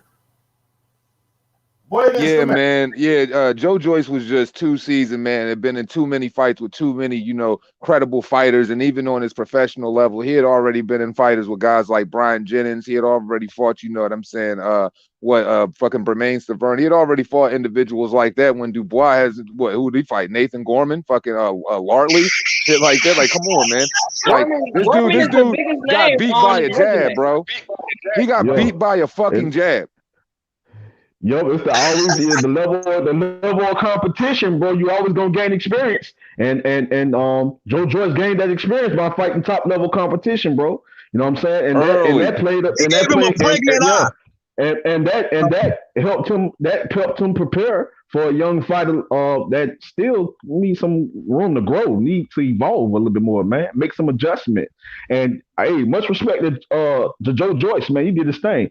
And that jab is vicious, boy. Woo, that jab is vicious. They put Joe Joyce in with Brian Jennings the other year. And Brian Jennings beat him. They just didn't get the decision, right? But this is all learning. It's invaluable learning. You can't get better learning than that. And like people were telling me, oh, well, Dubois hits better than Jennings. I said, you've never seen Dubois fight anyone at any level to know how hard he can hit. Can he box better than Jennings? No, you don't know. Okay, you want one of them? I got that last one. Okay. My apologies. Goddamn Nation of Islam all over my goddamn car. What the fuck? This nigga also bean pies and shit. I was like, I only got credit. I don't got no cash. Nigga, hey, look, you better mute your goddamn mic when you start farting, nigga. You better mute your mic when you start farting, nigga. What the fuck, man? Shit. Yeah, this nigga's crazy. Did you see Two Hands live yesterday with the Boxing Jedi and Two Hands did the Super Gang Radio yesterday? They had Teofimo Sr. and Bill Haney, Devin Haney's father, on there, and it was live. If you missed it, you missed the treat. For those that are tuning in and for all the people for the playback game, tune in to my boy Two Hands and Boxing Jedi. They did Super Gang Radio, and it was lit yesterday, y'all. It was lit. I'm talking fireworks. Yeah, it was fire. I'm mad that I missed that joint. Yeah, I was like, It was man, fire. damn, I wish I could have been there. Most definitely. Yo, my man, my man, Two Hands was like, yo, first of all, you coming on sideways and shit. You on my platform, son. Let me tell you something, dog. I don't give a fuck who father you are. If you trainer of the year, you don't raise up like that, yo. Straight up. My man was like, I'm saying I ain't talking to y'all though. He changed his position quick, son. My man came out, and my man Two Hands said, nigga. Hey, much respect to senior. Hey, much respect to senior, bro. But much respect to senior, bro. But if I would have been on there with my brother Two Hands, he would have got that work, my nigga. You don't come. No, You that don't nigga drop on DMV, him. we don't I let don't give a nobody damn show who us you up think. on our goddamn platform. I don't care who you is. You don't hop on there. You're being disrespectful, my nigga. Like you walking around here like you God or somebody, like you King Tut, nigga. Yo, When you come on that motherfucker, you better have respect, nigga. I don't give a fuck who you are. I wouldn't care if you was the president. bro, I don't care if you was the president of the United States. I was so Real shocked. talk, nigga. You come I in there was so disrespecting me, shocked, nigga. bro. You don't get that work, nigga. Real talk. Hey, Andrew, 1 second though. I was so shocked simply because, you know, I've always wanted to open dialogue with this individual. Just like I told him on there, I said I never wanted, you know, somebody else to bring you. I never wanted to go through another avenue to get you. I wanted the work to bring you to me. And just like the work brought him there, the work brought Bill Haney there. But the thing is, Bill Haney came more humble, respectful, and putting a lot of fruitful information out there. Teofimo Sr. just jumped on there telling me to shut the fuck up, calling us casuals, told me to shut the fuck up repeatedly. This motherfucker called me a racist, saying if, you know, his son was black, you know, I wouldn't, you know what I'm saying? You know, if his son was a black fighter, I would pander for him. Just completely dismissing the fact that I put countless editing hours. I made that nigga switch. He was like, two times he switched his energy. 2 or 3 times he switched his energy. I saw all that, bro. When I got in, because when I got back home, that's when I checked the live. I was like, oh snap, man, damn, my brother Two Hands went live. This live fighting. They had Bill and Senior and Lopez Senior on there, and I was like, them boys going in, and I like how you handled the definitely was situation, priceless bro. material. You know what I'm saying? Because Senior got caught up in live. I like how you handled the situation, Two Hands. I like how you orchestrated everything, brother. I like that. You know what I'm saying? You have respect for doing that, my nigga. It's like real talk. Look, let me say this. Hey, you know, I thought about it because after you went live, it was talking about this shit where you was airing out John Boy in the first joint. I didn't go back to see. I was like, what did I miss? You know what I was thinking? I was like, do Teofimo Sr. realize that we've been pushing his son and supporting his son the whole time?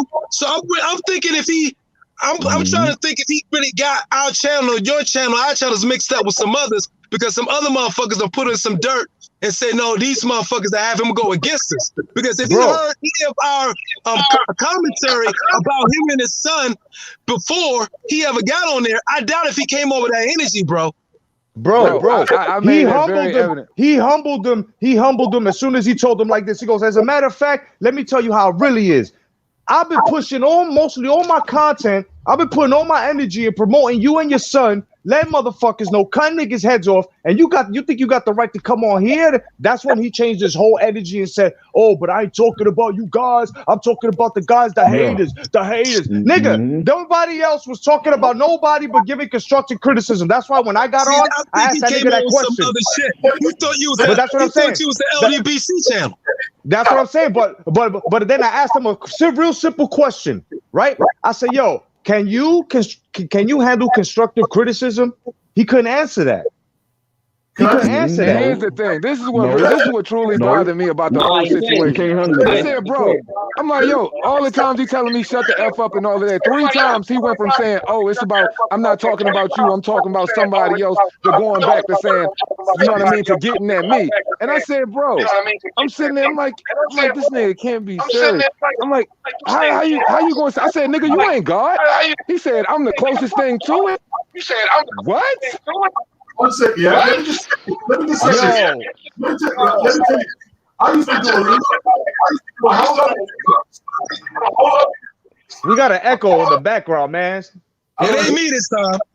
I used to do a lot of interviews, yeah, and then I realized, right, that if I didn't start sucking up to certain people, that, you know, I'd have to compromise what I'm saying. Like, I tell you what, this week I got an offer to do something, to make certain messages on my channel, which I'm not going to go no further, but I'm not going to do it.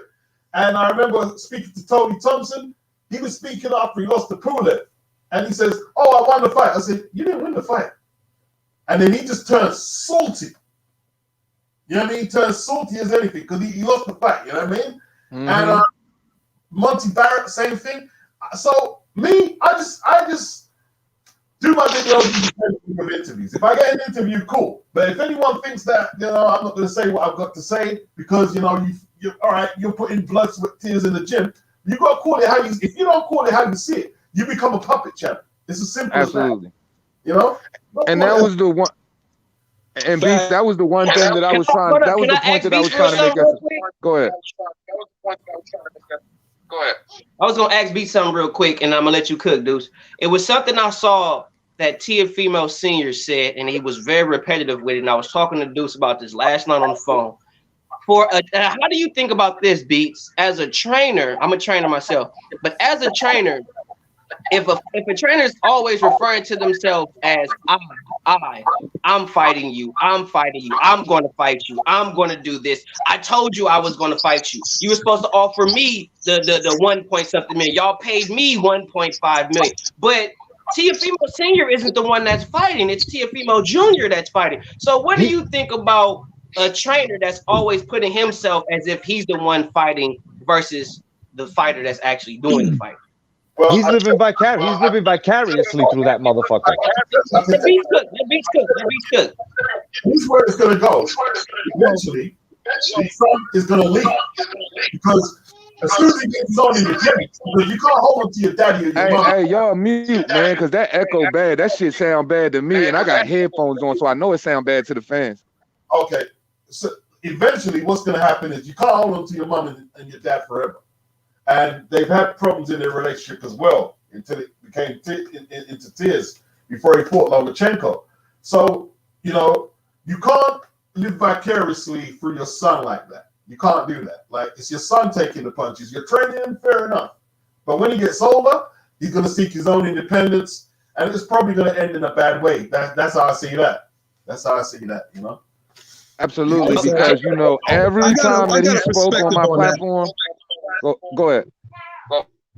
I don't think I thought about that quite deeply. You know what I mean? And the truth of from my perspective, I don't think he's living vicariously through him per se. I think Teofimo has probably always been a man who had a lot of self-belief in himself.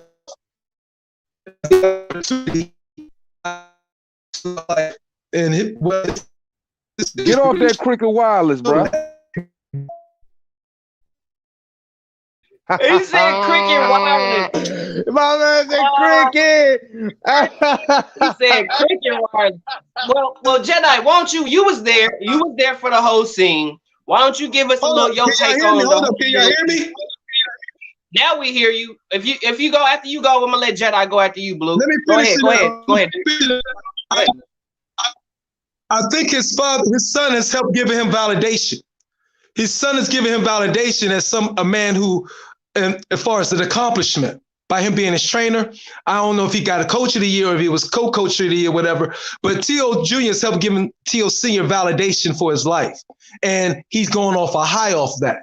His self-esteem is higher. His confidence is higher and everything. And it's probably as high as it's ever been in his entire life. And he's done it. And his son has helped him do that. And he's taking some credit like, yeah, look what I created. You feel me? And so I don't think he can live vicariously through him because it's his son. But his son is justified that he is great in his own right at what he's able to do, if that makes sense to many of you. Yeah. No doubt. No, the reason why I say he's living vicariously through him is because he can't do exactly what his son is doing. He always wanted to. He even said it himself, right? Well, he wasn't able to do it. He chose a different life. So now his son is doing what he wants. His son is so concentrated that if everybody can remember, we were worried about Teofimo when Teofimo came out and said, I wanted a relationship with my dad, but all he wants me to do is fight. Remember that shit? So, right, it's like when you look at that shit now, it's like, damn, bro, me being there, him listening to, oh, but you got to send me an offer, not us. Yo, I'm saying, though, you would have fought me, not us. I mean, it's not about you, my man. It's about your son. I'm trainer of the year. I'm close to God. No, my man. Had it not been for your son throwing those hands, yes, you have a lot to do with it. But had it not been with your son throwing those hands and executing the plan, you gotta understand. Yeah, you both need each other, but he really don't need you like that, dog. Like you gotta relax and respect and be more like Tito Trinidad's father, who was very humble and told his son the fucking truth. You're lying to your son right now. You're lying. Yo, Bill Haney, bro, he opened his ass cheeks up with facts yesterday, man. He broke him in half, that to the point that he predicted it. He said, I bet you he's gonna, I bet he told him too. I bet what you're gonna do is you're gonna hang up or you're gonna try to find a way to mosey on out this conversation. What do you do? Yeah, I'll be back. I gotta charge my phone. And he bounced and never came back. And it was Bill Haney who felt the fury. So all of the fight fans questions and shit, and he stood there like a man, Mr. Haney. Thank you very much, and he answered all of them. You know what I mean? Yeah, and here's the deal, right? Here's the deal. When they popped up on the platform, you know, when Senior popped on the platform, he said a lot of things, man. And within the things that he was saying, and amongst of it, a lot of it was a disrespect and a lot of aggression on top of it, you know, that we had to, you know, get out the way. But he was saying a lot of shit in between that. And one of those, and I asked him a question. I said, you know, he said, Devin Haney isn't shit. I said, it's funny that you say that. I said, but after the fight you had with Lomachenko, you were asked, I was like, what would be the biggest fight in your son's career? You said Devin Haney. I said, can you acknowledge that? He was like, no, it ain't that. I said, so you can't acknowledge the fact that you said that Devin Haney would be the biggest fight in your son's career while you saying he's not shit?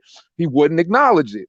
Then he proceeded, when I said, you know, he was like, who the fuck is Devin Haney? He hasn't fought nobody. Whoopty, whoopty, whoop. I said, well, he's calling out everybody and nobody wants to get in the ring with him. And then he was like, he was like, who? He's like, he ain't called. I said, he's called out. I said, he ran up on Ryan Garcia. And then, you know, they weren't willing to fight. And they said that they wouldn't even be willing to go up to 140 to fight Mikey Garcia. He's called out Tank Davis. He's called out Teofimo Lopez. Everybody else is prioritizing him last. We already know that Ryan Garcia, he won the interim title, has a fast track to the WBC and could be fighting for undisputed title. But he wants to fight Tank Davis, and he's trying to make him last. So we can't elude that fact. So when I said all of these things, he said, Devin Haney ain't shit. I said, and when I was speaking on those fighters, he proceeded to say, he said he didn't want to fight those fighters. He just want the clout. I said, he don't want no fucking clout. So what does he proceed to say when Bill Haney comes up there? He said, Bill, we know Loma didn't want to fight your son, and we know everybody is ducking your son. But nobody in the chat, none of the subscribers wanted to acknowledge that. None of the subscribers wanted to acknowledge how he switched up. None of the subscribers wanted to acknowledge the fact that he said, you know what I'm saying, that he was fibbing and it was a rumor that he heard about this 2.25 million, but he didn't want to reveal his so-called sources. So he was posturing and pivoting like Kevin McHale on the fucking Celtics, and none of the subscribers want to acknowledge it. So when we speak on keeping that same energy, that doesn't mean when you're wrong, motherfuckers, keep that same energy. That means, okay, when you know that motherfucker ain't right, keep that same energy in the sense that we know that this motherfucker completely contradicted himself several times in that live. And I even made a live after that. I said, I am literally picking this live apart and I'm taking all of the pros and cons and I am pointing out every time this man contradicted himself, and I'm going to count it because it was that fucking many times. So these are the things that I'm saying, man. How can you sit up there and say a person who is making himself available to you in all questions, because D was freaking badgering this man for like 45 minutes straight. I ain't even get a word in it. How can you sit up there and say a person who makes himself available for all of your questions, all of your scrutiny and shit like that, and you're not even willing to do the same thing, and then all of a sudden you say my phone is about to die, hold on, let me get this charger, and then it's dead phone promotions. Meet, pew. Hey man. Yeah, that to me was fugazi, man. I felt like he once Bill Haney came in and put everything on the spot, because really he couldn't answer. The main question he couldn't answer was, who told you about that 2.5? Who told you about that 2.5? Right. And for those who want to know, the stream is on my boy Two Hands' channel. And if you're looking for the Bill Haney part, tune in an hour and 10 minutes, and he got the timestamp on the comment section. The hour and 10 minutes when Teofimo Sr. come in, and an hour 26 minutes in is when Bill Haney come in. Tune in. That shit is live, bro. Shit just happened yesterday, bro. Hey, can I And make see, an here's the deal. observation? I wanted to segue on something Beats was saying earlier about, you know, keeping in your position and how you feel in the boxing world and really speaking your mind, and how a lot of people will just, you know what I'm saying, conform so they can keep certain relationships with certain fighters. We know who those type of channels are. We don't need to say their names. So this is what I'm saying. I personally started this channel because I wanted to do all of the things that the fight hypes, the fight hubs, the, you know, the seconds out aren't willing to do. And it shows you that you can ask these questions and you could get these answers and not conform, and you could really get to the bottom line. These are the things these other social media channels aren't willing to do. And I'm not going to change my stance on that because, you know, we're never going to get fighters in the position that they should truly be in if we're not willing to ask them the tough questions. So I feel like it is on us to do diligence, to do service to our fans and subscribers, and every fan that is truly a hardcore fan or casual fan of boxing, to give them the right perspective by putting out the right questioning. Like, for real, we've got to stop exalting these people. I don't care about your training accolades. I don't care about what you did. I honor all of those things, and I giving your son his roses. But when it comes to respect and when it comes to the truth, we're going to honor all of those things. Because for real, as soon as Bill Haney came up that joint, his tone shifted, the aggression wavered. It wasn't no yelling. Let's get off Lomachenko. Let's talk. You know, we know everybody's ducking your son. I want to fight your son, Bill. Now it's turning to ain't nobody ducking your son. Now all of a sudden, they're babies. They're babies, Bill. Your son's only like 22. What's my son, like 24? They gonna be like, you trying to really push that shit so far down the fucking line. Like, you don't. We've got to acknowledge the odd posturing. We got to acknowledge it, period. So once again, it's on Reaper Gang Radio, Volume 10, at 1 hour and 10 minutes, if you want to get straight to the smoke. Here's what I don't get, though, right? A lot of channels have actually been supporting Teofimo Lopez over Lomachenko, and all of a sudden, this motherfucker's talking about racism. How did he get that? That's what I want to know.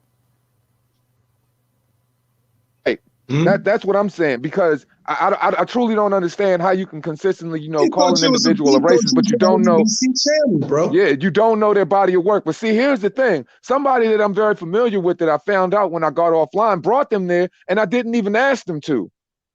So he already knew, and he should have been under the impression the type of individuals that he was dealing with, because he wasn't brought there under the impression that it was smoke. He was brought there under the impression that it was praise and good talking points of his fighter.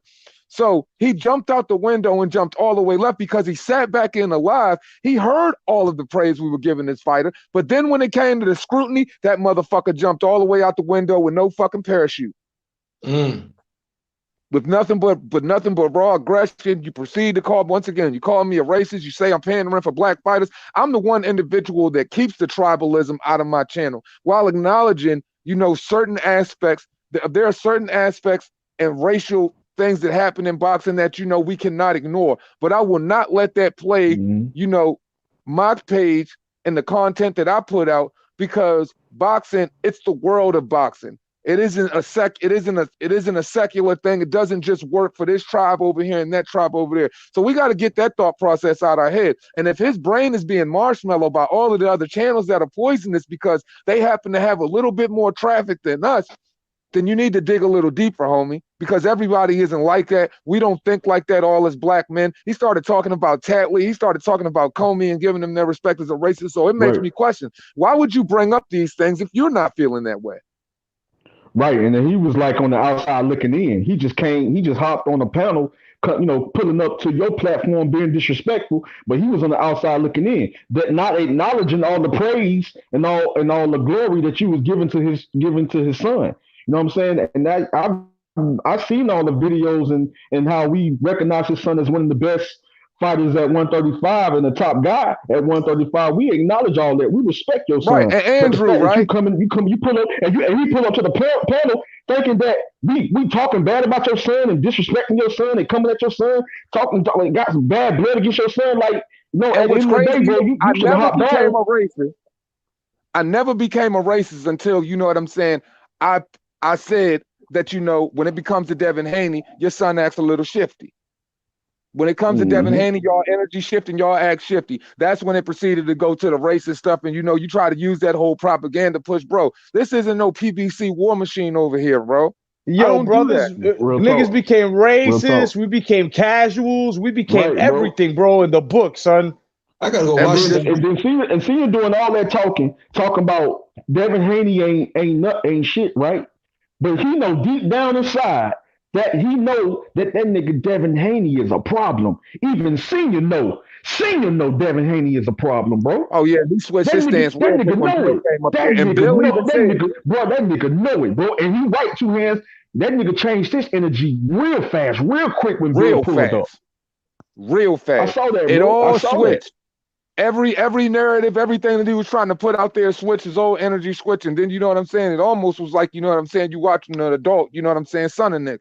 You know what I mean? And it's just But like Bill, they're it was like babies. this. It was like this, bro. It was like this. It was like, oh shit, this nigga up in here. Then it turned to smiles. He got real quiet and his shoulders shrunk. Mm. Pay attention to the live. Like I watch a lot of I watch this channel called JCS Psychology, and I watch this other channel that is based on body language. So these are certain things that I pay attention to. And if you watch, because when a person is confident and everything, their shoulders are tall, they're forward, you know what I'm saying, and they make their presence is right in front of you. They present themselves like that. Yeah. He sunk in.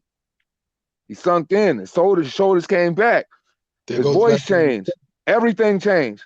Like Bill Haney said yesterday, when he came up on there, nothing was the same. And here's another thing that I got to acknowledge about this whole mandatory situation with the IBF acting like, you know, Teofimo couldn't take that fight, because if his own manager is coming out saying he could have had that fight if they wanted to file the exemption, he could have really had that fight. Because look at what happened with Sergey Derevyanchenko when Golden Boy didn't file the exemption on Canelo. He was pissed. He was pissed he got stripped for that IBF title. So why wasn't that same energy involved? Why didn't you file an exemption if you really wanted to fight, if it was all about the money? Yo, because you would be making more money fighting Devin Haney than Kambosos. Where can I get that interview? I got to jump out. I want to watch that interview. It's on my channel. It's on my channel, Beats. It's on Reaper Gang Radio Volume 10. Just go to my channel. It's the Reaper Gang Radio Volume 10 episode, and it starts at like an hour and 10 minutes. All right, I'm gonna go check that out. Listen, gentlemen. All right, yeah, bro, you gotta check it out, bro. It's fire, bro. Fire. For sure, man. Shout out to bro, I think we probably delivered in that interview. I think we probably delivered in that interview more clarity and more genuine perspective than, you know, probably anybody has been able to get on a behind the scenes level than any fucking other mainstream, but no mainstream boxing channel is going to be able to give you shit like that. And anybody that's willing to conform is not going to be able to give you things like that. That's why we do the shit the way we do it. Yep, I was saying that shit in the live yesterday. Remember, I was like, "Yo, ain't no mainstream, ain't nobody, not even here in YouTube world, giving some shit like this. Where these niggas is face to face, no media, you know, no how do you say open media where you know you have to be careful what you're saying. These motherfuckers, Andrew, these motherfuckers, bro, they was Bill opened his ass up, bro. He swole his Twinkies up yesterday, dog. His Twinkies, and it was purely organic. They showed up organically. I saw it, bro. Like I wish when I came in, like I was like, damn, bro. I was like, I wish I could have been on this live with my brother, Two Hands, DT3, and the Boxing Jedi, man. I wish I could have been on there with y'all, bro. Because I promise you, bro, like seeing you with a boy, he would have felt real uncomfortable, my nigga. Real talk. I would have got on his motherfucking head for real. I would have got on his motherfucking head for real, bro. Real talk. It was a bunch of commotion going on. Like D Jeff was going at Bill Ham, like, and the thing was, when I pulled up on the live, I didn't even know Bill Haney was on that bitch. I had no idea. I when I pulled up on the live, all I heard was Two Hands to D Jeff having a little discussion, a little debate, and then next thing I know, I hear Bill Haney talking. I'm like, what the fuck did I just get myself into? Yeah, bro, prepared. That shit just popped off. First off, like D was just talking, and then Two Hands was just, you know, talking about, and then all of a sudden it's like, yo, pass the link for what? Motherfucking T.O. Senior's in the fucking. He was like, oh well, then if it is, then pass it to him, bro. He clicked it to him. All of a sudden, this shit just popped off. Then all of a sudden, I think it was H Money went and got fucking Bill Haney, and H Money, man. I mean, I don't like the nigga because they real close. They real close. Yeah, but Yeah, I got to give him his props so for coming through with that bullshit yesterday. That shit was crazy, son. So all of a sudden, my man came out of nowhere. Yeah, yo, that shit was epic, son. It was epic, man. Nice skin on the Oh, the one out of New York. That was an epic. The one, the money right, not the there, Brooklyn right Dawn. there. What's the name? H Money right there. H Money, the one. Yeah. The one. Okay. Not the one from New York, the fake one. Yeah, H Money misses the zone. Yeah. Oh, it was him? Yeah. He actually got Bill Haney and Devin Haney, like he got them on speed dial. So H Money real quick though. Hey, I want to say something real quick, man, before we all continue to cook. Boom, that's why I was hitting you up, bro, because H Money, man, he said he wanted to apologize to you. He wanted to squash the beef.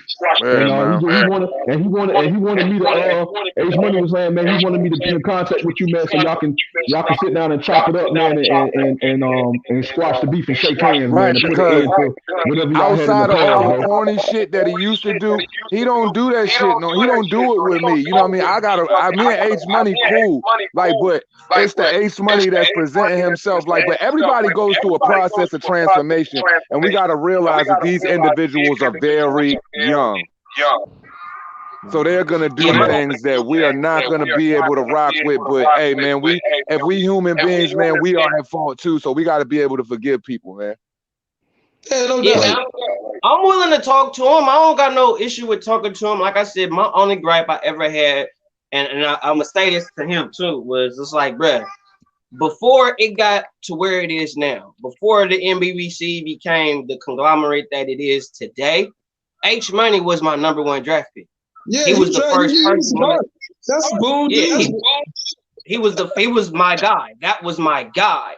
So for him to flip on me the way he flipped, and then you want to talk about my kids and like you took it too far. I don't care if you call me the cool man, fuck Boone. He kicked me. I got on his head about that, bro. I got on his head about it. And I talked to this man. I talked that man a lot. And this is one of the little niggas that been coming to my channel for a long time.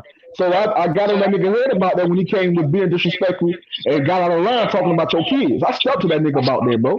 And he promised, and that nigga had that. And you remember, Boone? And he had my word. That nigga had my word that he was gonna put it into that shit, bro, and apologize to you. But that nigga made shit worse. And that's why me and him had bad blood. He came to apologize and like, like, man, I want to make it right, man. I want to apologize. I can't, I can really get out of control sometimes and stuff like that. I was like, yeah, bro, that shit, there, bro. You lost my, you lost. Man, we gotta kill that echo, bro. Go back to the point I said earlier. When you, Boone, and H Money was going on that beef and that spat, what channel was it on? Who? UGC.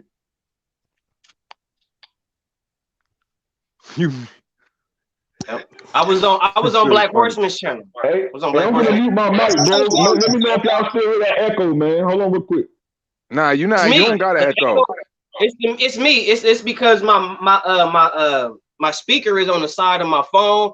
So when y'all start talking, it echoes onto my microphone. So I have to put myself on mute. So the echo. But this is the question I wanted to ask y'all, and I wanted all of the panel to weigh in on this shit. Like, okay, when I watched Fight Hype the other day, they were interviewing Bob Arum, and they interviewed Teofimo Lopez as well on a different segment of Fight Hype. Teofimo Lopez was very upset about the 1.25 base minimum that Bob Arum was trying to give him. And he said, I thought this was supposed to be ESPN. I thought this was ESPN / Top Rank. I thought we do boxing over here. He was very boisterous about being unhappy about the fact that he has earned his way and he is not getting paid how he feels he should for it. So then they go over to Bob Arum and interviewing him. They start speaking about it. They were like, well, we're not willing to pay him more than 1.25 for Kambosos because Kambosos isn't no good fighter. They was like, yo, he's pretty much less than the gatekeeper, according to Bob Arum. And so Bob Arum says this. He was like, he wanted to go in the purse bid, so we're going to entertain the purse bid. So Fight Hype proceeded to ask Bob Arum. He was like, Eddie Hearn's interested in, putting a bid in on that fight. He said, he was like, that wouldn't be smart for Eddie. He said, you know, he was like, you know, so Fight Hype asked him, he was like, if Eddie Hearn puts in a bid for that Teofimo Lopez fight, is that going to get in the way of, you know, you guys' relationship and doing business when it comes to the Anthony Joshua versus Tyson Fury fight? He was like, what do you think? You know what I'm saying? I think that's a question you need to ask Eddie. So basically threatened Eddie Hearn by saying, yo, basically this is how I took it. Hey, motherfucker, you go out there and jump out there and put a purse bid in on Teofimo versus Kambosos versus Lomachenko, versus Lopez if you want to, and I'm going stonewall this freaking Tyson Fury versus Anthony Joshua fight. I said, wow, how dare you? You don't even want to pay this kid you want to pay this kid the base minimum of what he has for having the belt. You don't even want to give this man, you don't even want to give him more than 1.25 after taxes, and you break all of that stuff down and he has to pay his fucking trainer and his manager and stuff like that. He's left with basically nothing. 30%. And you're mad, yeah, right. And you're mad at this man for somebody else willing to put in a lucrative bid on that fight and willing to show it on their platform. So you're gonna threaten Eddie Hearn basically, and you're gonna try to stonewall the fans possibly getting the biggest heavyweight fight and the biggest fucking fight in boxing history. That's Bob Aaron for you, and it goes back to this question that y'all PJ feel had. about that? Is greatness in boxing reflecting on how much money you make? Because I mean, you got to think about it. If Bob is willing to shit on Eddie Hearn for doing his job, like he's not doing nothing wrong. He's like, look, Bob, you ain't finna pay shit. You not finna put up the money. So I'm Hearn with Hearn. I'll put up the money, and Bob is like, no, you put up that money. I'm not gonna let the heavyweight fight happen. The competition. I got a different perspective on this shit, and I think it has to do, you know, business wise as to the money being put out and not being able to be generated for the next fight. Because if you think about it, the next fight is coming from both camps, right? So you got to think about it. If he puts up for this, he's basically telling them, if we go through a second wave of COVID lockdowns and we're not able to generate any gate money or whatever, it's only going to be pay-per-view. You think it's smart to put everything and your all into that fight, knowing that we got this heavyweight shit coming up? I mean, you know, these guys have certain jargon. You know, these guys have business jargon. You know what I mean? So he's basically telling them it's not smart of you to put all your money into that one pot fight that you're going to put a person to, knowing that very soon they already called the second lockdown that's about to come out in about a month or some shit like that, to go and do that, because you don't know how long we're going to be locked down. You're not going to generate as much back. I think that's what Bob Arum is telling them, but that's just Hold my on, we about opinion. to go back in lockdown again? Yeah, hell yeah, bro. All the blue states. Quarantine? Yeah, the blue states, man. These Democrats are doing it, man. I'm telling y'all. And you know me with the politics. I kick politics on my channel, so I'm telling you, bro. I had to take like a 2-day break from it, man, because I was freaking getting OD with me and my brother-in-law. We ain't talked in a couple of days because of his leftist point of view. Yeah. You know, it's hard, man. It's hard, you know, but only the truth will tell them. Texas. Yeah. I'm sorry. What was that? They need to go ahead and follow the move and take it to Texas. Word. That's why I said, bro, I'm like, we got all of these stadiums and all of these big ass, you know, college football stadiums. We got all of these big NFL stadiums, man. You could still pack over. Look, that, you know, college football stadiums hold over 100,000 seats.